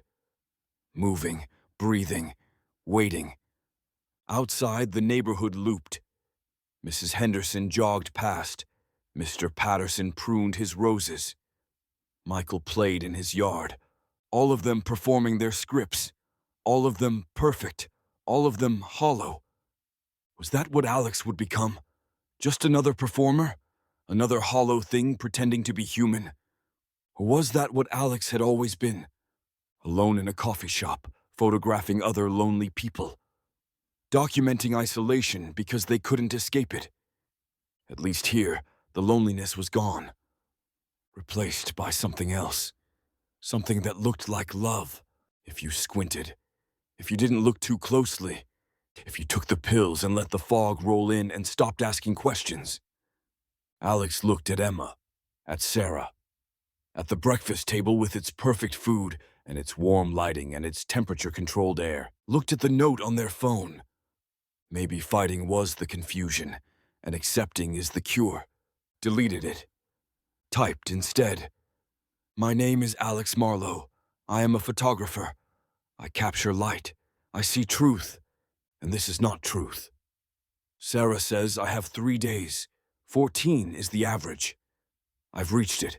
Tomorrow I either accept or I break, or I try the mirror. 3 a.m. when the house sleeps. I'm going to try, even if I fail. Even if I get lost. I'm going to try. Because being real matters more than being happy. It has to. Alex put the phone away. You're very quiet this morning. Sarah observed. Just thinking. About? Light, Alex said. How it exposes things, how it shows the truth. Sarah's smile froze. That's a strange thing to think about. Is it? Alex met her eyes. I used to be a photographer. Did you know that? Daniel, you've never. I know what you're going to say. That Daniel was never interested in photography. Alex stood. But I was. I am, and I'm going to remember that. The temperature dropped 10 degrees. Sarah stood as well. Daniel. Stop calling me that. Emma's eyes went wide. The house groaned. Somewhere in the walls, something breathed faster. You're having another episode, Sarah said carefully. You need your medication. Alex said. What I need is to remember who I was before you started erasing me. They walked upstairs. Behind them, Sarah called. You can't fight forever, Alex. Eventually, you'll get tired. Eventually, you'll break. Everyone does. Maybe, Alex called back. But not today. They closed the bedroom door, looked at the clock. 8:47 a.m. 18 hours until 3 a.m. 18 hours until the mirror. 18 hours to stay themselves. In the corner of the room, shadows gathered. Waiting. Hungry. Alex ignored them, pulled out the notebook. Added one final entry. Tonight, the mirror. Win or lose. Live or die. I'm trying. If you're reading this, if you're the next one, know that someone fought. Know that someone tried. Know that being real mattered to someone, even if that someone failed. My name is Alex Marlowe. I am a photographer. I capture light. And tonight, I'm going to capture my freedom. Or die trying. End of Act 2. Part 3. Week 3. Alex stopped counting days. The pills made time unreliable anyway. Sometimes a day lasted 3 hours. Sometimes it stretched for what felt like years. The clocks in the house had stopped agreeing with each other. The kitchen said 3 p.m. The bedroom said midnight. The bathroom cycled through years. 1987, 2004, 2019, back to present. But Alex noticed the changes, both in themselves and in the house. The self, fragmenting. Alex's hands knew where everything was now. Reached for coffee mugs and cabinets they'd never consciously opened. Turned off alarm clocks before they rang. Typed passwords they'd never memorized. Daniel's muscle memory had infiltrated completely. Worse, they dreamed Daniel's childhood every night. Could remember his first kiss, Jessica Martinez, behind the gym, tasting like cherry chapstick. His college roommate, Kevin something, engineering major, snored. His father's funeral, closed casket, rain, Alex/Daniel standing alone because there was no one else left. When Alex looked in the mirror now, it took several seconds to remember which face was wrong. Sometimes they forgot to remember at all. My name is Alex Marlowe. They whispered to their reflection each morning. But the words felt rehearsed, like lines from a play they'd performed too many times. Who was Alex Marlowe? A photographer who documented loneliness because they couldn't escape it. A person who disappeared for 3 months before anyone noticed. A collection of fading memories that might never have been real. Who was Daniel Reeves? A husband, a father, a person with purpose and connection and love. A life that felt more solid every day. The border between them was dissolving like an image left too long in developer solution. Soon, there would be no border at all. The house, fracturing. But the house was changing too, degrading. Breaking down in ways that Alex's photographer eye cataloged automatically. The corners weren't right anymore. Where walls met, space bent inward. When Alex looked directly at them, they appeared normal. 90-degree angles, nothing unusual. But in peripheral vision, they curved, warped, became doorways into somewhere else. One morning, Alex dropped a pen. It rolled toward the corner where the bedroom wall met the floor. The pen reached the corner and disappeared. Not rolled behind something. Disappeared. Like the corner had swallowed it. Alex got on their hands and knees, looked closely. No pen, just the normal intersection of wall and floor. But when they glanced away, then back quickly, for just a shutter-snap moment, the corner was deeper than it should be. A fold in space, a pocket of darkness extending farther than the room's dimensions allowed. And something in that darkness looked back. Alex scrambled away. The walls started breathing. Subtle at first. So subtle Alex almost missed it. But in the darkness, lying awake at 2 a.m., while Sarah lay beside them, not breathing, Alex watched the strip of light under the door. The walls expanded and contracted, inhaling, exhaling, slow and rhythmic. Alex put their hand against the wall. Warm, slightly yielding, like pressing on skin. They pressed harder. The wall pressed back, not like bouncing off a solid surface, like something on the other side matching their pressure. Playing. Alex jerked their hand away, pressed their ear to the wall instead. Heard it. Faint, but unmistakable. A heartbeat. Slow, deep, ancient. The house wasn't just a structure. It was alive, breathing, bleeding, dying. And Alex was inside it. Food started moving. Sarah made eggs for breakfast, set them on the plate.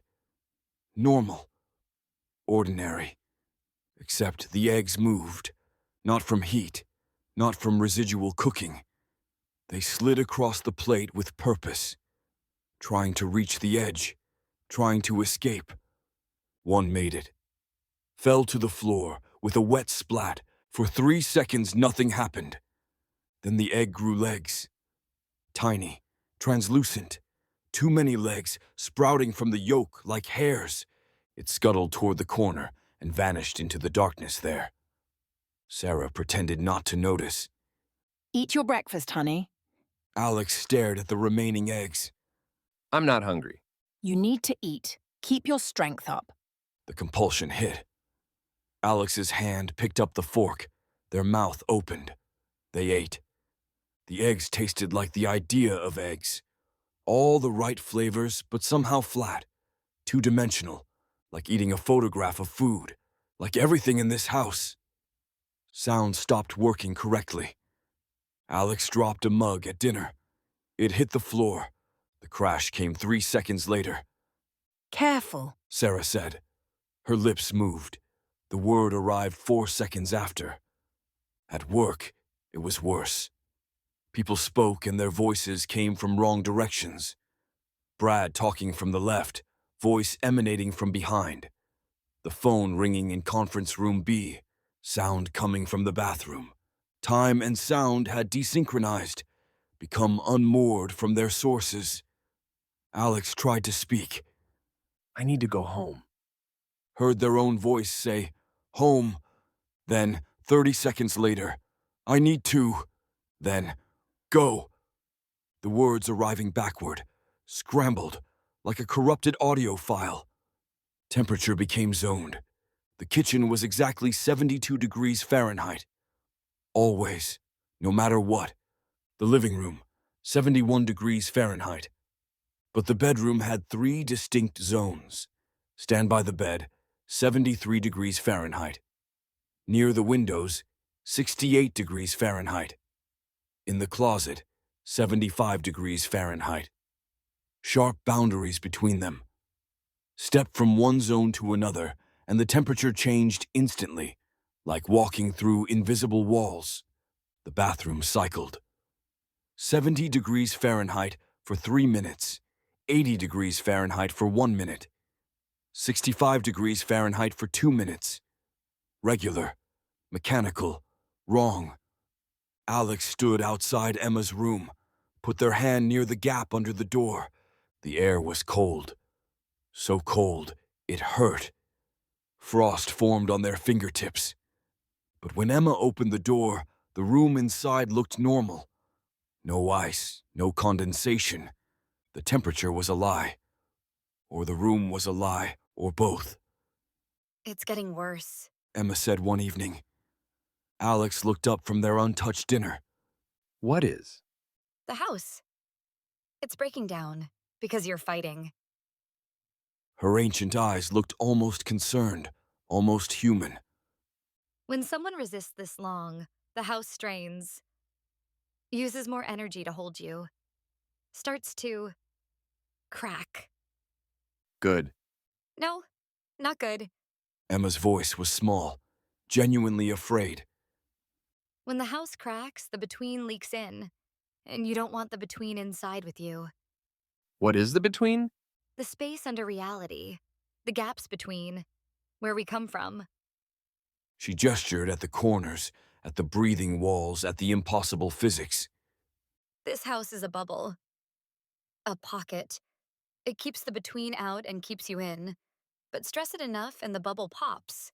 And then... Then what? Then the between comes through. And it doesn't just trap you. It unmakes you. Erases you so completely you never existed anywhere. Not here, not in your old life. Nowhere.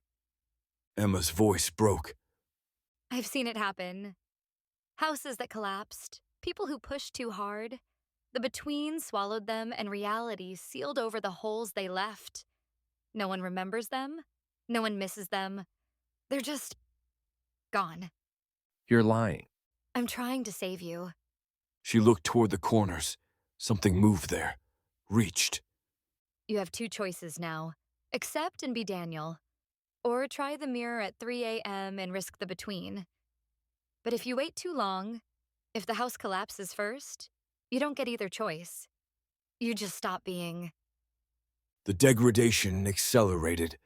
The bedroom window showed sunrise. The kitchen window showed noon. The living room showed dusk. All simultaneously. The refrigerator hummed. Then the hum split into harmonics. 3 different frequencies, layered, discordant. The sound of a machine screaming. The bathroom mirror showed multiple reflections. Daniel's face, current, present. Alex's face, fading, translucent. 5 others. David, Derek, Dante, and 2 whose names Alex didn't know. All of them layered behind the glass, all screaming silently.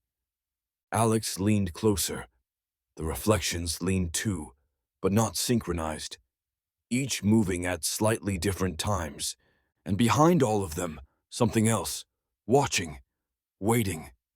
It smiled. Alex stumbled back. On what might have been day 17, or 15 or 20 time had become meaningless. The basement door opened on its own. Alex didn't touch it, didn't go near it. But at 2:47 p.m., or 6:15 a.m., or midnight, depending on which clock, the door swung open. Cold poured out. Not winter cold, wrong cold, the cold of absolute zero, the cold of the space between stars, and from the darkness below, something climbed the stairs. Not Sarah, not Emma, not anything with a name. Alex watched from the living room doorway. Couldn't focus on it. Their eyes slid off it like water off glass, but they could see the effects, frost spreading on the stairs, the air itself freezing, reality crystallizing and shattering. The thing reached the top of the stairs, stood in the hallway. Alex's lizard brain screamed, "Run!" But their body wouldn't move, frozen, watching. The thing turned its knot head toward Alex, opened what might have been a mouth. Spoke in a voice that was the absence of sound. 20 days. You've lasted longer than most, but the house is failing. What are you? Older than names. We wear shapes for your comfort. Sarah, Emma, the neighbors. But underneath. It rippled. For just a moment, Alex saw, really saw what it was. Too many dimensions, angles that couldn't exist in 3-dimensional space. Existence folded in ways that made their mind rebel, a geometry that hurt to perceive. Alex looked away, whimpering. Choose, the thing said. Tonight. The mirror opens at 3 a.m. Try it if you want. Pass through the between. Risk dissolution for a chance at freedom. Why do you care? We don't. But a collapsed house serves no one. It tilted its knot head. You break, we lose you. You escape, we lose you. You accept, we keep you. We prefer keeping you. You're interesting, but we prefer anything to losing the house. What happens if the house collapses? We lose access to this layer of reality, have to rebuild, start over, decades of work gone. The thing that wore shapes moved closer. And you get unmade, not killed, unmade. Your entire existence erased backward through time. Every photo of you turns blank. Every memory of you becomes static. You never existed at all. That's not possible. Isn't it? How many photos of Alex Marlowe still exist? How many people remember you clearly? How much of you is already gone? Alex's hands shook. The thing was right. The missing person poster was gone. Their phone photos corrupted. Mrs. Huang's face forgotten. Marco's features blurred. How much of Alex had already been erased? Tonight, The thing said. 3 a.m. The mirror. Your last chance to choose. It descended back into the basement. The cold slowly receded. The door closed with a hollow sound. By evening, the house had shrunk. Literally. Physically. The rooms were smaller than they'd been that morning. The kitchen was cramped, the living room claustrophobic, the hallways narrow. Alex measured with their arms.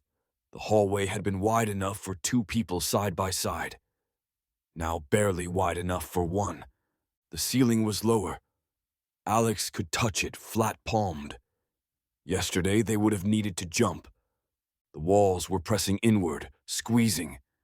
The house was dying, or giving birth to something.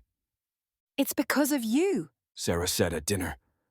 They sat elbow to elbow at a table that had been spacious, now cramped, uncomfortable. Your resistance is killing the house. Make a choice. Tonight. What if I choose to just stay? Keep fighting? Then by tomorrow there won't be a house. Won't be a you. The between will leak in completely and unmake everything. Sarah's face flickered. Human, not human, human. I'm trying to help you understand there is no 4th option except escape or be erased. Emma nodded. The mirror works tonight. Tomorrow the house might be too degraded. The path through the between might not hold. So I have to choose tonight. Yes, they said in unison. Alex spent the final hours in the bedroom.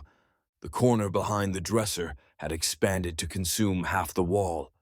Inside it, stars, not sky, deep space, the void between galaxies. The bathroom mirror showed 7 reflections now, all the previous Daniels, layered and screaming. The bedroom had shrunk to the size of a closet. Alex could touch all 4 walls without moving. The house groaned, creaked, breathed in stuttering gasps. On the nightstand, the clock cycled through times, 11:47 p.m., 2:15 a.m., 8:33 p.m., 4:44 a.m., never landing on 3 a.m. The house was trying to skip it, trying to jump over the moment when the mirror would work. Alex sat on the bed and took inventory. What they'd lost. Their name. It took effort to remember Alex Marlowe now. Their face. Couldn't picture it clearly anymore. Their memories. Mrs. Huang, Marco, Morrison Street, all fading. Their expertise. Photography felt distant. Finance felt immediate. Their identity. Sometimes they forgot they weren't Daniel. What they'd gained. A family false but felt real. A purpose. Hollow but structured. Love. Manufactured but warm. Belonging. A cage but comfortable. What it cost. Everything. Themselves. Their reality. Their truth. Alex pulled out their phone. Read their final note. My name is Alex Marlowe. I am a photographer. I capture light. And tonight, I'm going to capture my freedom. Or die trying. The words felt like they were written by someone else. Someone brave. Someone certain. Alex didn't feel brave or certain. They felt tired, scared, broken. But they'd made a promise to themselves, to the person they'd been, to the photographer who'd seen truth and documented it. They would try the mirror, even if it killed them, even if it unmade them, because being real mattered more than being happy. It had to. The clock spun through impossible times. The walls pressed closer, the corners expanded, hungry with darkness. And somewhere in the house, something laughed. Waiting for 3 a.m., waiting for Alex's choice, waiting to see if another person would surrender. Or if, for once, someone would actually escape. The house had been doing this for decades, centuries maybe. It had seen thousands try, it had seen thousands fail. But tonight, just maybe, might be different, or might be exactly the same. Time would tell. or time would fracture completely, or time would cease to matter at all. At 11:59 p.m. or 1:47 a.m. or 9:22 p.m., depending on which clock, Alex stood, walked to the bathroom, looked at the mirror. 7 faces screamed behind the glass. 7 failures. 7 warnings. Or 7 people cheering someone on to try. Alex couldn't tell which. 3 hours. They whispered. I just have to last 3 more hours. In the mirror, all 7 faces nodded. Or maybe they were shaking their heads. The glass was too fractured to tell. Alex closed their eyes. Thought about light. About golden hour. About the way shadows could look like wings. About Morrison Street coffee shop. About Marco's hand on their shoulder. About the couple reaching for each other across the table. About being a photographer. Seeing truth. Capturing moments worth keeping. I am Alex Marlowe, they whispered. I am a photographer. I capture light.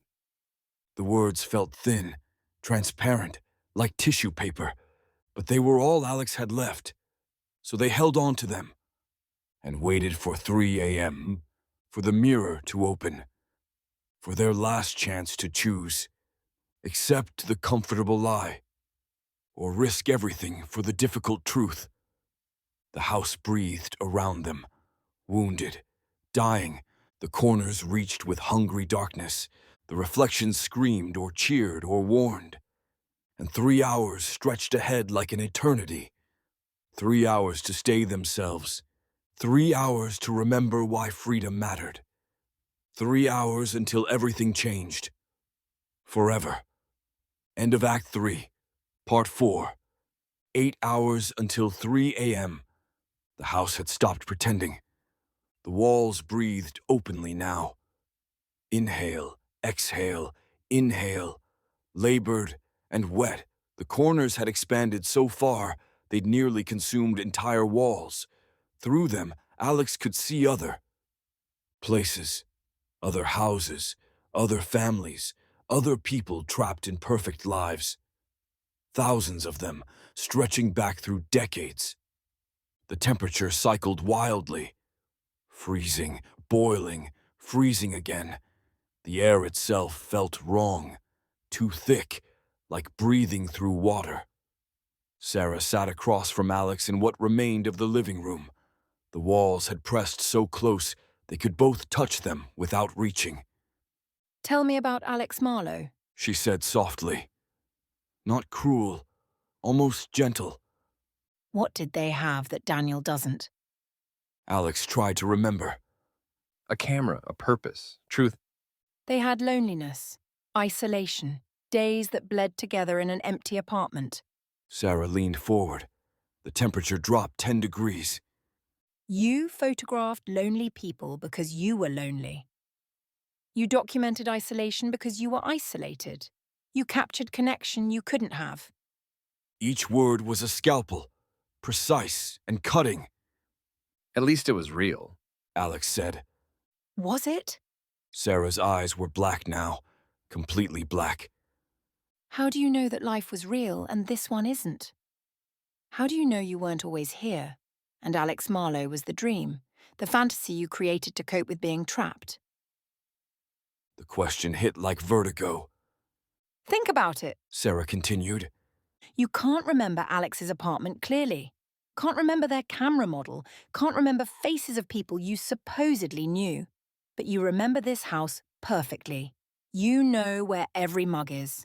You know the morning routine. You sign Daniel's name without thinking. Because you're erasing me. Or because Daniel is real and Alex is the cage. She tilted her head.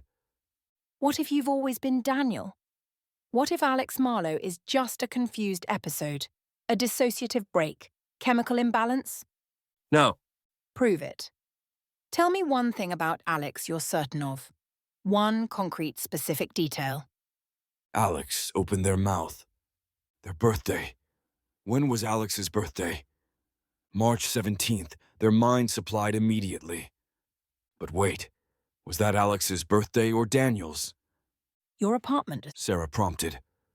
What color were the walls? White or cream, beige? Alex's hands shook. I don't... Your camera? What model? Canon. A Canon 5D, no, 6D, was it?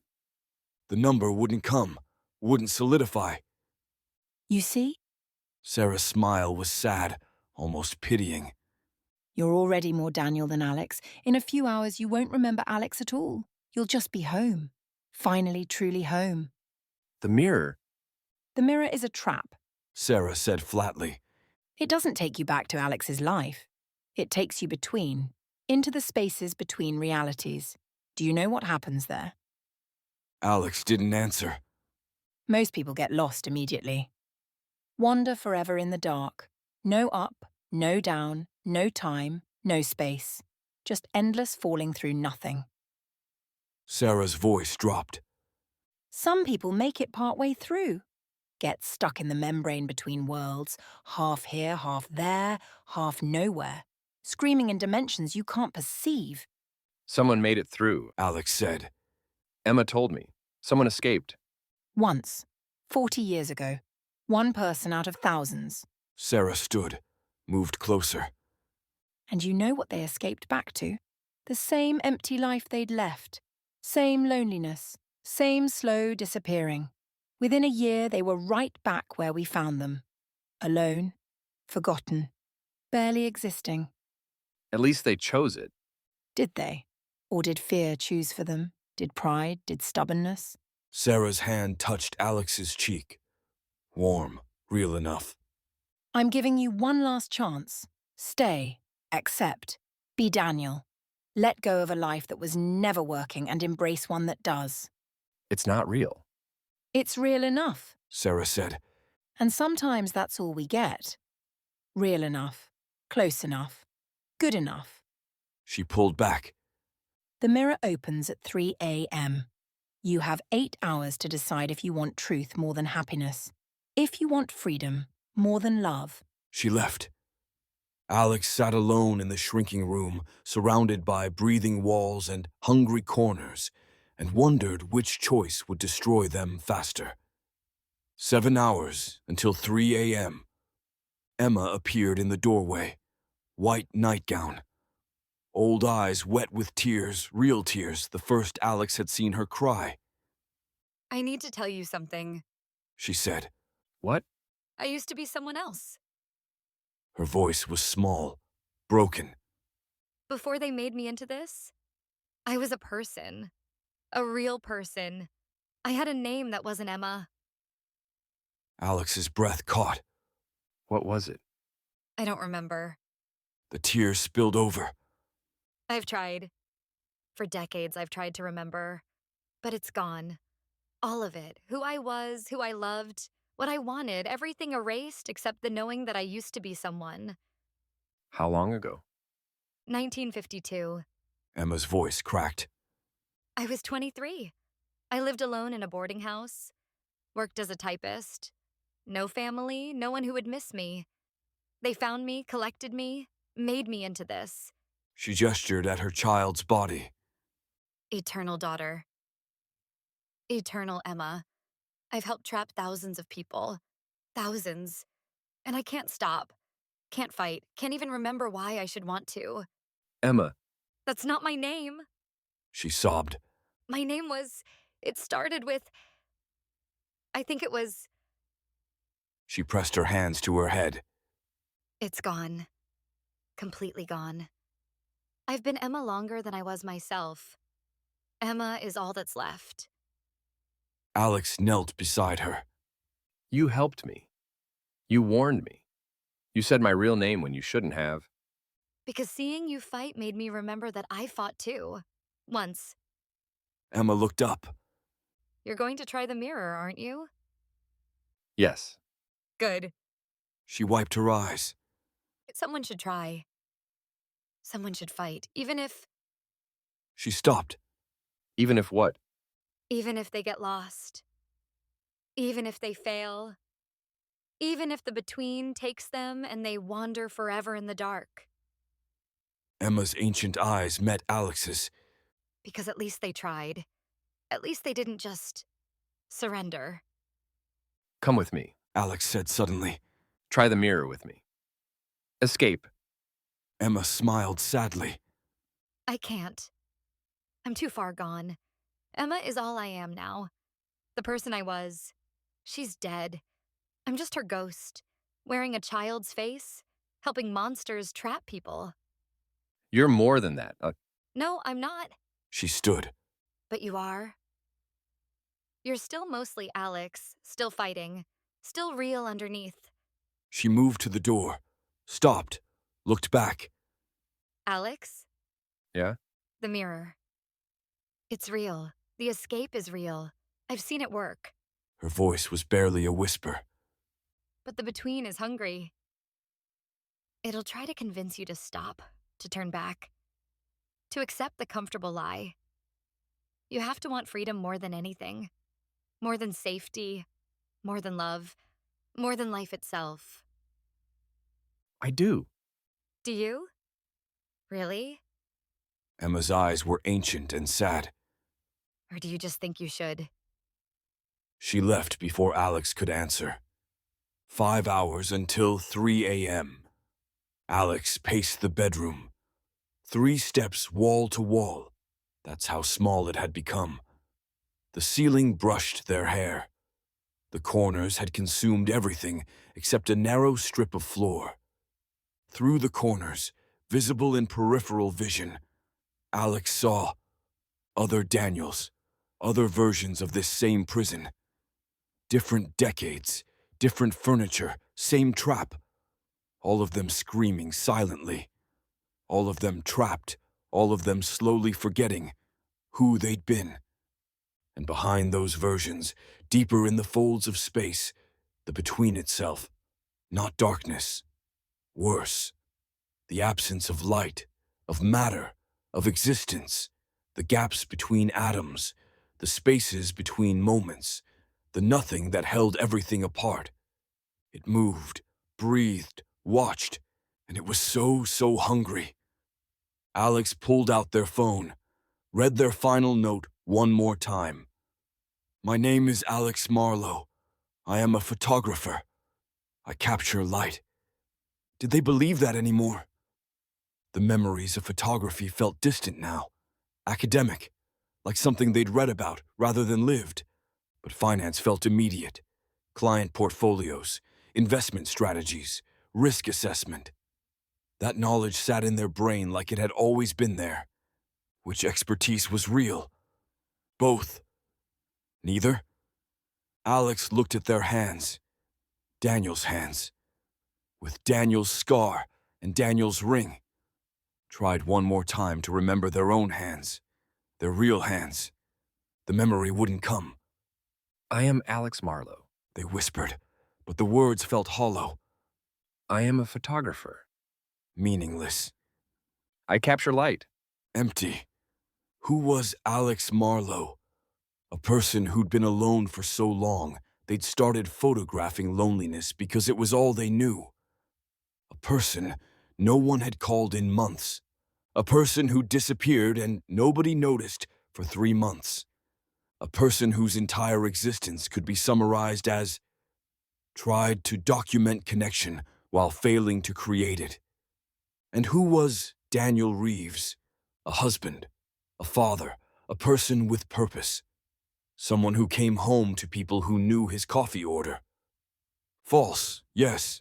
Constructed, yes. A cage, yes. But was a beautiful cage worse than an empty freedom? No. Alex said out loud. No. Being real matters. Truth matters. Even if truth is lonely, it's still truth. But the conviction felt forced, rehearsed, like lines from a script they no longer believed. 3 hours until 3 a.m. The clocks had gone insane. Alex watched them spin. Kitchen, 11:47 p.m. Bedroom, 2:58 a.m. Bathroom, 8:33 p.m. Phone, 1:15 a.m. All of them moving at different speeds. Some forward, some backward, some sideways through time. None of them landing on 3 a.m. The house was trying to skip it. trying to jump over the moment when the mirror would work. Sarah appeared in the doorway, stood there, didn't speak, didn't move, just watched. You can't stop me, Alex said. I know, Her voice was strange, almost sad. but I can witness it. When you fail, when you get lost, when the between takes you and you scream forever in the spaces between spaces. She tilted her head. I've seen it happen so many times, thousands of times. People who thought they wanted freedom more than comfort. People who thought they were strong enough. And? They all broke. All of them. Some in the first minute, some after hours of wandering. But they all broke, came crawling back to the mirror, begging to return, begging for the cage. Not all of them. One person made it. One person in 40 years, out of thousands who tried. Sarah's smile was terrible. You know what the odds are. Less than 0.01%. You're betting your entire existence on a 1 in 10,000 chance. Better than certainty of erasure. Is it? Sarah moved into the room. The temperature dropped. Because even if you make it through, even if you're the 1 in 10,000, you go back to nothing. Empty apartment, meaningless work, photographs no one sees, days that blur together in grey monotony. Is that really better than this? Yes. You don't sound certain.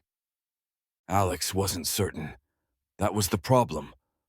Part of them, a growing part, wanted to stay, wanted to stop fighting, wanted the peace Sarah offered, wanted to be Daniel and let Alex die. 3 hours, Sarah said. 3 hours to decide if you're strong enough, if you want it badly enough, if freedom really matters more than love. She left. Alex sat on the floor, head in hands. 3 hours, 180 minutes, 10,800 seconds, each one stretching like eternity. 1 hour until 3 a.m. The house had become a coffin. The bedroom was the size of a closet. Alex could touch all 4 walls without moving. The ceiling pressed against their head. The corners had expanded to consume everything. Through them, visible in peripheral vision, the between. It moved closer, pressing against the bubble of reality. Testing, probing, hungry. If the house collapsed before 3 a.m., the between would leak through, would unmake Alex completely, would erase them from existence backward through time. Alex would never have been born, never have existed, never have mattered. Somehow that felt appropriate, like it would just be making official what had always been true. Had Alex ever mattered, ever made a difference, ever been significant to anyone? No. The realization was cold and clear. Alex Marlowe had been disappearing long before they'd been taken. The house had just finished what time and loneliness had started. Maybe Sarah was right. Maybe this was mercy. 30 minutes until 3 a.m. Something in the basement climbed the stairs, paced, climbed back down, climbed again. The thing that wore shapes, the thing that was older than names, the thing that fed on the space between wanting and having, waiting to see if Alex would try, waiting to see if Alex would fail, waiting to feed either way. Because either Alex surrendered and the thing got to keep them, or Alex tried the mirror and the thing got to watch them get lost in the between. Win-win. The trap was perfect. The only choice was which way to be consumed. 15 minutes until 3 a.m. Alex stood, walked to the bathroom. The hallway had narrowed so much they had to turn sideways. The bathroom mirror showed 7 faces now. All the previous Daniels. All screaming or cheering or warning. Impossible to tell which. Alex leaned close. Did any of you try? The faces didn't answer, just stared, just screamed silently. I'm going to try, Alex said. Even if I fail, even if I get lost, I'm going to try. The faces seemed to nod, or shake their heads, or do both at once.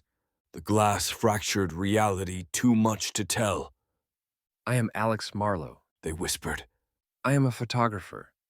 I capture light, I see truth. The words felt paper thin, but they were all Alex had. And this? Alex gestured at the house, at Sarah, at the perfect life. This is not truth. One of the faces in the mirror smiled, or grimaced. The glass rippled. Not ready yet. Not 3 a.m. yet.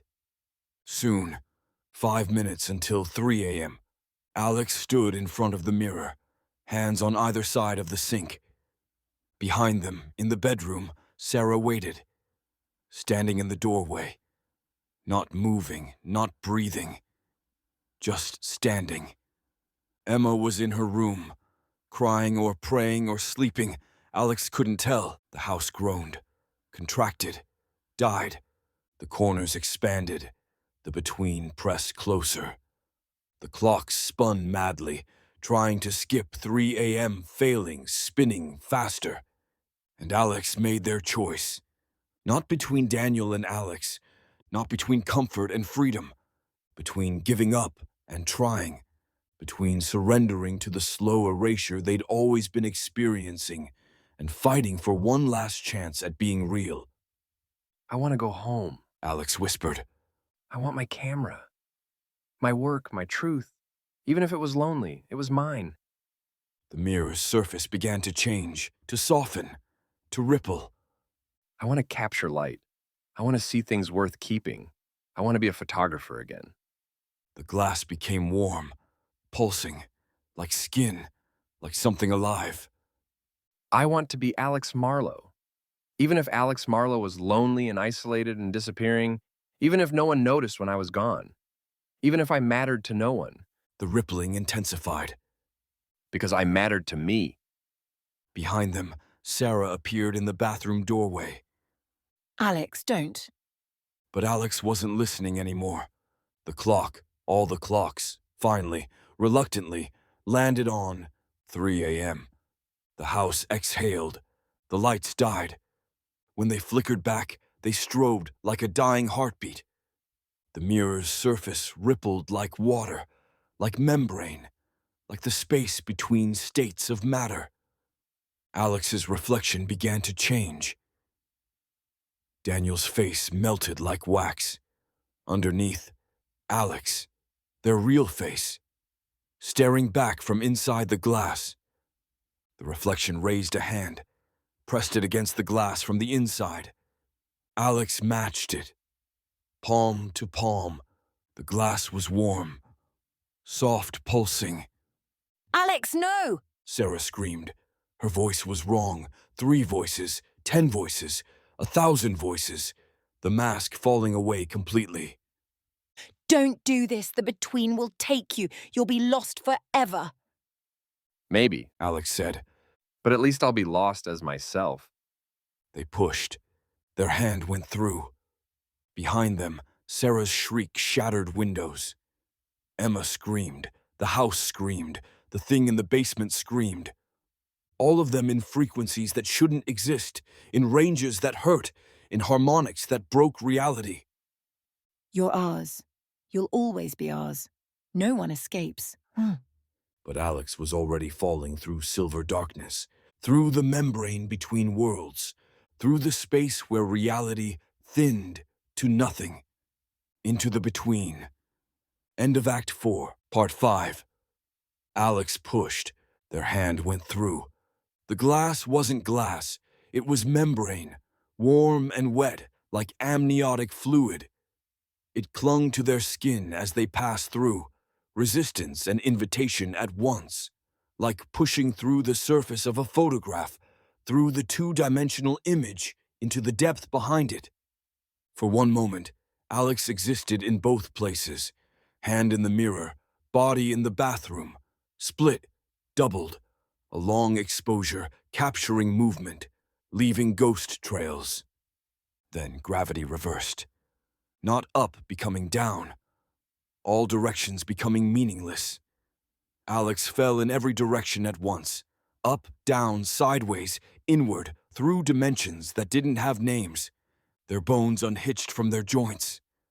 No pain. Worse than pain.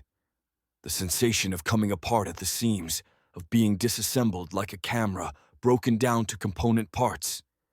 Lens separated from body, shutter from aperture, each piece floating free, still connected but no longer touching.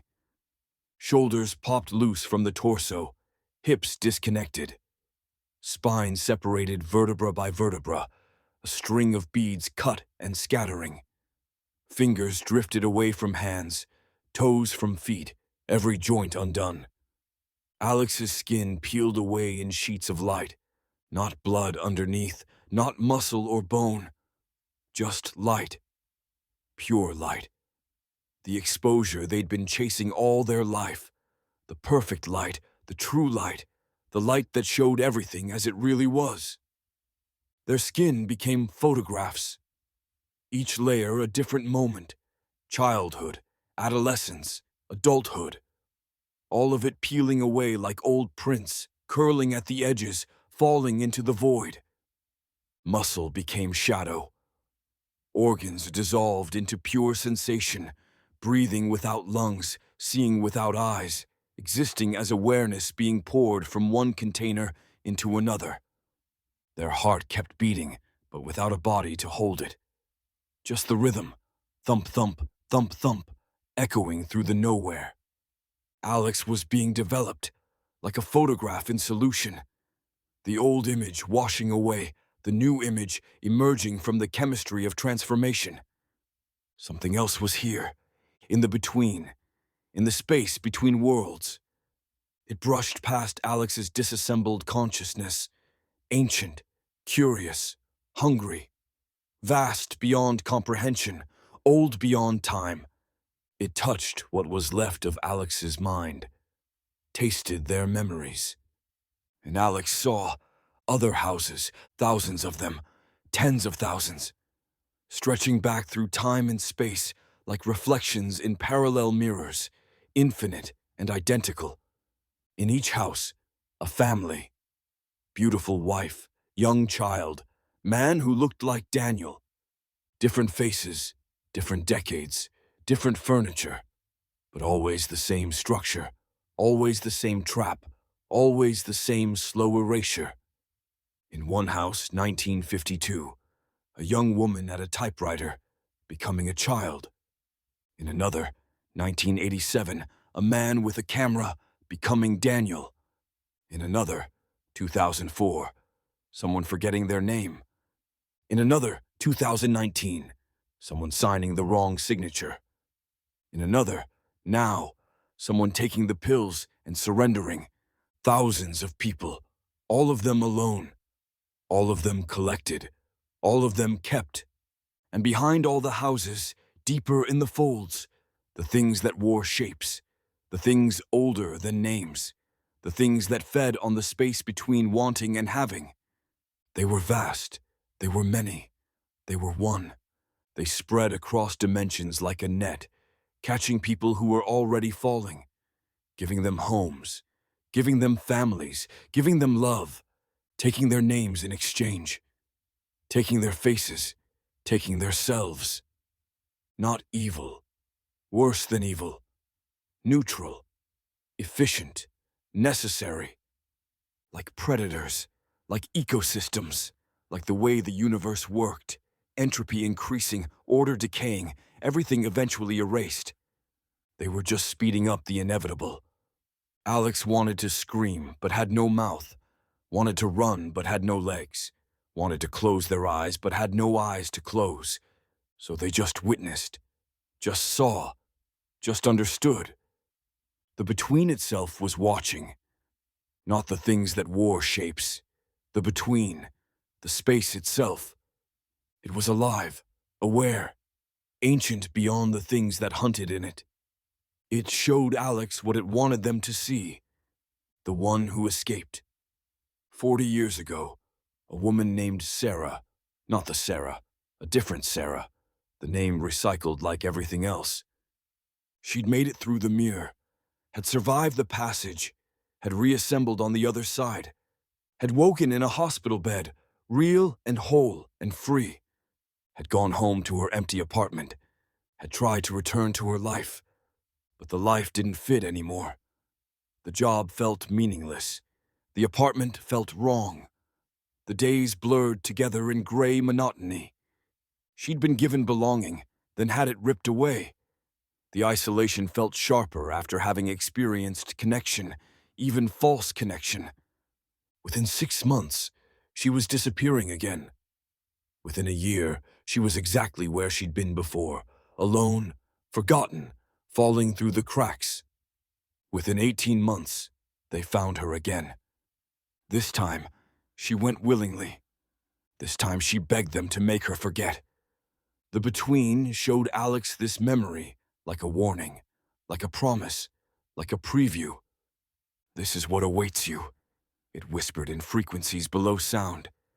This is what freedom looks like. This is what you're fighting for. Empty. Alone. Exactly what you were running from. Turn back, the Between whispered. It's not too late. The mirror is still open. Return to the cage. Accept the comfort. Choose happiness over truth. No one will blame you. Everyone breaks eventually. Everyone chooses the beautiful lie. Turn back. Turn back. Turn back. Alex felt themselves wavering. The Between was right. What was waiting on the other side? Empty apartment, meaningless work, photographs no one would see. Days of quiet desperation. Was that really better than Daniel's life? Than Sarah and Emma and belonging? At least in the cage, they'd been loved. At least they'd mattered to someone, even if that someone was a thing wearing human shape. Turn back, the Between whispered. Choose peace.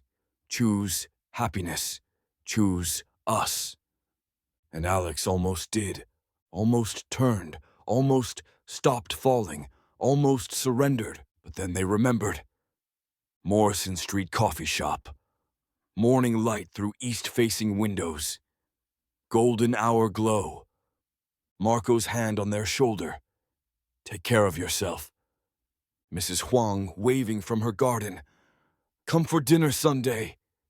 The couple sharing a croissant, reaching for each other across the table. Missing. Trying again. Those moments had been real. Small, fleeting, imperfect, but real. And Alex had captured them, had seen them, had witnessed them, and made them permanent. That was what a photographer did. Saw truth and held on to it. Even when truth was lonely. Even when truth hurt. Even when truth was just small moments of connection that didn't quite connect. Truth mattered. Being real mattered, even if being real meant being alone. No, Alex said to the Between. They had no mouth, but the word existed anyway, a declaration in the void. I'm not turning back. You'll regret it, the Between said, and its voice was kind, almost sad. Everyone does. Maybe, Alex said. but at least I'll regret it as myself. Then, compression. Violent. Screaming. Reality slamming back together like a fist closing. Bones snapping into wrong positions, then right ones. Joints reconnecting. Skin crawling back on. Muscle remembering its shape. Organs finding their places. The reassembly was agony. Each piece returning, each connection remade, each system rebooting. Like being developed too fast, the image burning into the paper, chemicals scorching. Alex's lungs gasped, their heart hammered, their eyes opened. They were falling through silver darkness, through space that was and wasn't, through the membrane between worlds. Behind them, Sarah's voice shrieked in impossible frequencies. No, Daniel, you're ours. You belong to us. Come back. But Alex was already past the point of return, already falling through the final barrier, already breaking through to impact, white ceiling, Water stained in the corner, that specific constellation of brown, that familiar map to nowhere.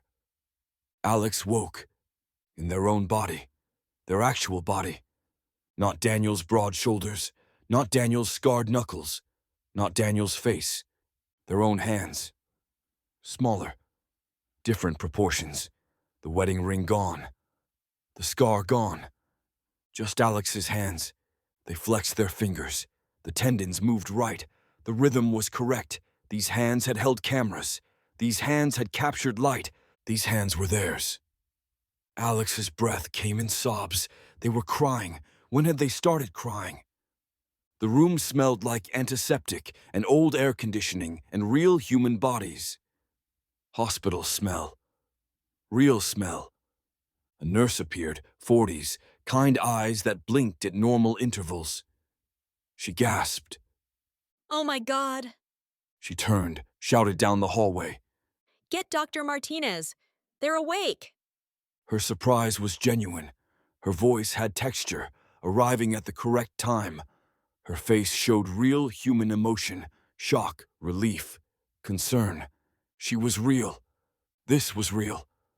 Alex had made it. Dr. Martinez came, checked vitals, shone lights in Alex's eyes, asked questions. Do you know where you are? Hospital. Alex whispered. Their voice, their real voice, not Daniel's, was hoarse from disuse. Do you know your name? Alex. A pause. Alex Marlowe. Saying it felt like claiming it, like planting a flag, like developing a photograph and seeing their own face emerge from the chemicals. Good. That's very good. Dr. Martinez smiled. Real smile, arriving at the correct time. You've been in a medically induced coma for 3 months. Severe exhaustion, malnutrition, dehydration. Your body essentially shut down. We weren't sure you'd wake up. 3 months. The same time Alex had been trapped in the house. Had both been happening simultaneously? Or had the house existed outside time completely? Did it matter? Alex was here. Now. Real. They'd escaped. Welcome back, Dr. Martinez said. And for the first time in 3 months, or 3 weeks, or 3 years, or 3 lifetimes, Alex believed they were actually somewhere they could be welcomed back to. Somewhere real. Somewhere true. Somewhere home. End of Act 5. Recovery. The first week was white ceiling tiles and beeping machines that measured heartbeat, breath, existence. Proof of being real, translated into numbers on screens.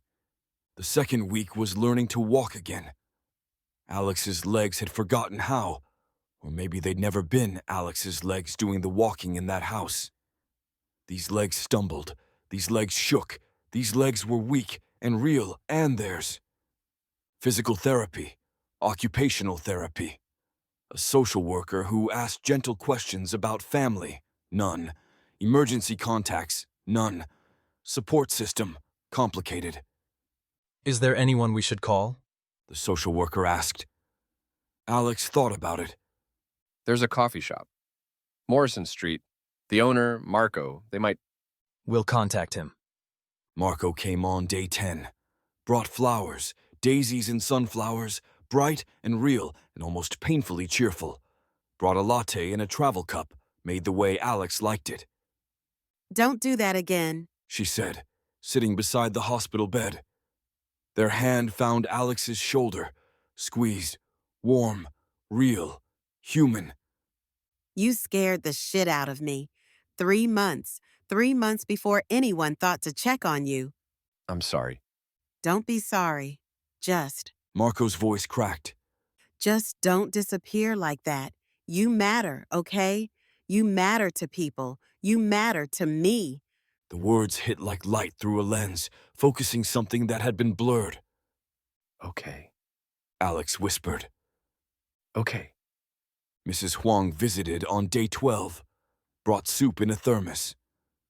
Homemade. Hospital food is garbage. You eat this, get strong.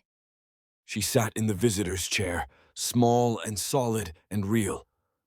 When you get out, You come for dinner. Sunday, every Sunday. No excuses. I don't want to impose. Not imposing. Inviting. Different. Mrs. Huang's eyes were fierce. You live alone. You think no one notices. I notice. I see you. You come for dinner. Okay, Alex said, and meant it. Home came on day 15. The apartment was exactly as Alex had left it. Water-stained ceiling, clanging radiator. Prints tacked to the walls. Hundreds of them, all the photos from isolated together. Alex stood in the doorway and just looked. This was real. This was theirs. This space, this light, this life. It wasn't perfect. It wasn't beautiful. It wasn't a magazine spread of ideal domesticity. But it was real. And real was enough. The camera was on the desk, lens shattered. Insurance bought a new one. When Alex held it for the first time, the weight in their hands, the grip against their palm, the world through the viewfinder, something clicked back into place. Not quite healing, not quite whole, but closer. They raised it to their eye, pointed it at the wall of photographs, at the documented loneliness, the captured isolation, lowered it without shooting. They didn't need to photograph loneliness anymore.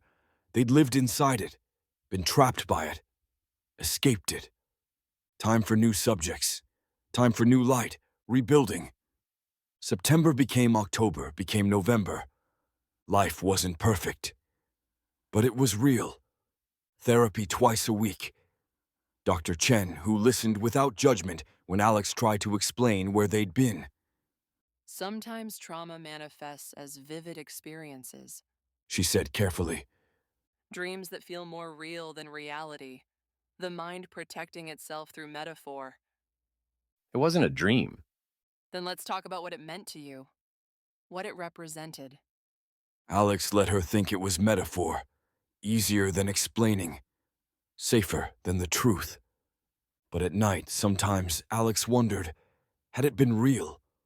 Or had their mind created an elaborate prison to explain 3 months of coma? Did it matter? The lessons were the same either way. Loneliness kills, isolation erases, connection, even imperfect connection, keeps you tethered to existence. Wednesday nights, photography meetup at the community center. 12 people with cameras, all of them seeing the world through frames and light and composition. Alex showed their work, the Isolated Together series. These are good? Said a woman named Sarah. Not the Sarah, just a woman who happened to have that name, who blinked at normal intervals and smiled at the right time. But they're sad. What are you working on now? I don't know yet. Alex admitted. Something different. Something about connection that works. Small moments that matter. I'd like to see that when you're done. Friday mornings, coffee with Marco at Morrison Street, sitting in the same corner booth where they'd spent so many solitary hours, but not alone anymore. You're different. Marco observed one morning. More present. More here. I got lost for a while, Alex said. I'm trying to find my way back. You're doing good. Marco refilled their coffee without asking. By the way, I'm having a thing next week. Gallery showing, some local artists. You should come. Bring some prints if you want. I've been telling people about your work. You have? Yeah, you're talented, Alex. People should see what you see. The words settled warm in Alex's chest. Being seen, being known, mattering to someone. It wasn't perfect, but it was real. Sundays, dinner at Mrs. Huang's. Every week, no excuses. Sometimes it was just the two of them. Sometimes her daughter visited with grandchildren who ran through the house like chaos made flesh. You need family. Mrs. Huang said. Not blood family. Chosen family. You choose us, we choose you. That's how it works. Alex helped with dishes, learned to make kimchi, listened to stories about Mrs. Huang's life, Korea, immigration, building something from nothing, losing her husband, learning to be alone without being lonely. The secret She said one evening, hands deep in soapy water. is to let people in, even when it's scary, even when you've been hurt. You let people in, or you disappear. Alex thought about the house, about being collected because they were already disappearing, about choosing isolation until isolation chose them back. I'm trying, Alex said. Good. That's all you can do. Try. 6 months later. 6 months after waking, Alex had a routine. Wake at 6 a.m. Coffee at Morrison Street. Morning walk along Riverside, camera in hand, looking for light. Work. Freelance photography now. Portraits and events, using their eye for isolation to capture connection instead. Therapy. Photography collective. Mrs. Huang's on Sundays. A life. A real life. Not perfect, but real. This particular morning felt good. Spring was coming. The light was changing, warming, golden again. Alex stood in their kitchen, making coffee. 2 sugars. Splash of cream. They stirred, brought the mug to their lips, and stopped. On their left hand, for just a moment, barely a shutter snap, they could have sworn they saw something. A pale line around their ring finger, where a wedding band would have left a mark. But when Alex looked directly at it, nothing. Just their hand, just their skin, no mark, no ring, no evidence. They blinked. Must have been the light, a trick of shadow. Alex drank their coffee, perfect. Exactly how they liked it. Exactly. They set the mug down and turned to grab their camera from the desk. In the corner of the kitchen, where the wall met the floor, where the refrigerator created a shadow, something moved. Alex's eyes caught it in peripheral vision. A darkness deeper than it should be. A fold in space. A wrongness. They stopped. Should they look? Should they investigate? Should they check if the corner was bending inward? If reality was thin there? If something was watching from the gaps between? Alex stared at the corner. The darkness gathered. Breathed. Waited. Some things, Alex decided, were better left unexamined. Some shadows were better left alone. Some corners were better avoided. Because maybe the house had been real. Or maybe it had been a vivid trauma dream during 3 months of coma. Or maybe Alex was still there, still trapped, dreaming of escape. Or maybe they'd actually made it out. Actually escaped, actually survived. And maybe that corner was just a corner, and the darkness was just shadow, and the wrongness was just paranoia left over from trauma. Maybe. Alex picked up their camera, turned away from the corner deliberately, walked to the door. Behind them, in that corner, something watched, or nothing watched, impossible to know which. Alex opened the door, stepped into the hallway, into the morning, into the real world, or into another layer of the dream, or into another version of the cage, or into actual freedom. They'd never know for sure. That was the price of escape, uncertainty, the inability to ever fully trust reality again, the knowledge that comfort might always be a trap, and truth might always hurt. But Alex had made their choice, had chosen uncertainty over certainty, had chosen difficult truth over comfortable lies, had chosen being real, or trying to be real, over being happy. And if this was another layer, another trap, another elaborate cage, well, at least it was a cage with coffee shops and friends and Sunday dinners and morning light and cameras that captured truth. At least it was a cage where Alex Marlowe existed, where they had a name and a face and a purpose, and people who knew their coffee order because they'd learned it naturally over time through connection. If you had to be trapped somewhere, you could do worse than being trapped in a life where you mattered. Even if you could never be completely sure it was real, Even if the corners sometimes breathed, even if the shadows sometimes watched, even if the coffee tasted exactly, perfectly right. Alex locked the apartment door behind them, took the stairs down to street level, emerged into morning light. Golden hour, the light they'd always loved, the light worth capturing. Raised their camera, found a subject, a couple at a bus stop, standing close but not touching. The space between their hands almost closed, but not quite, reaching for each other, missing, trying.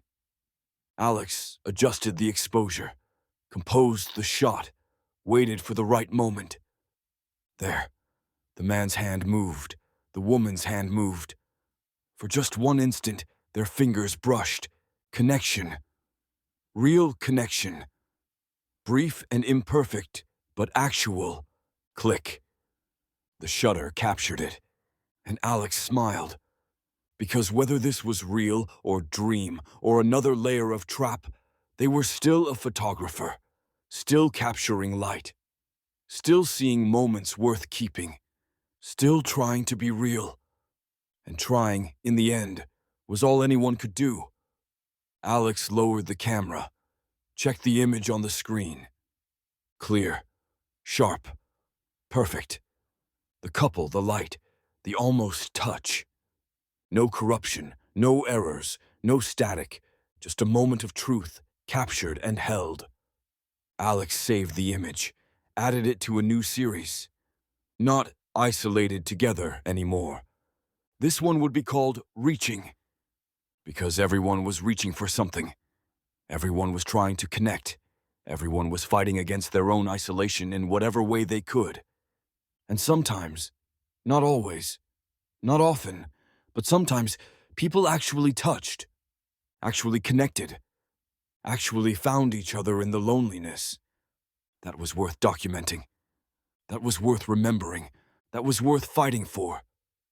Even if you could never be sure what was real, even if you could never fully trust the light, even if the corners sometimes watched, and the shadows sometimes moved, and the coffee sometimes tasted exactly right, you kept trying, you kept reaching, you kept capturing the truth, or trying to, or hoping to, or believing in the attempt itself. Alex walked down Morrison Street toward the coffee shop where Marco was probably already preparing their usual order. The morning light was golden and perfect and real, or close enough to real to matter. And in the end, wasn't that all anyone could ask for? Close enough, real enough, good enough. Alex pushed open the door to Morrison Street Coffee. Marco looked up, smiled. The usual? Please? And somewhere, in a corner that couldn't be seen directly, in a shadow that moved wrong, in a fold in space where reality thinned to membrane, something watched, or nothing watched. Alex chose not to look, chose to believe in the coffee and the morning light and the friend who knew their name. Chose to be real, or try to be, or act as if they were. And maybe that was all reality ever was. A choice you made, a story you told yourself, a photograph you decided to believe in. Alex drank their coffee. It tasted perfect. Exactly right. Exactly. The end.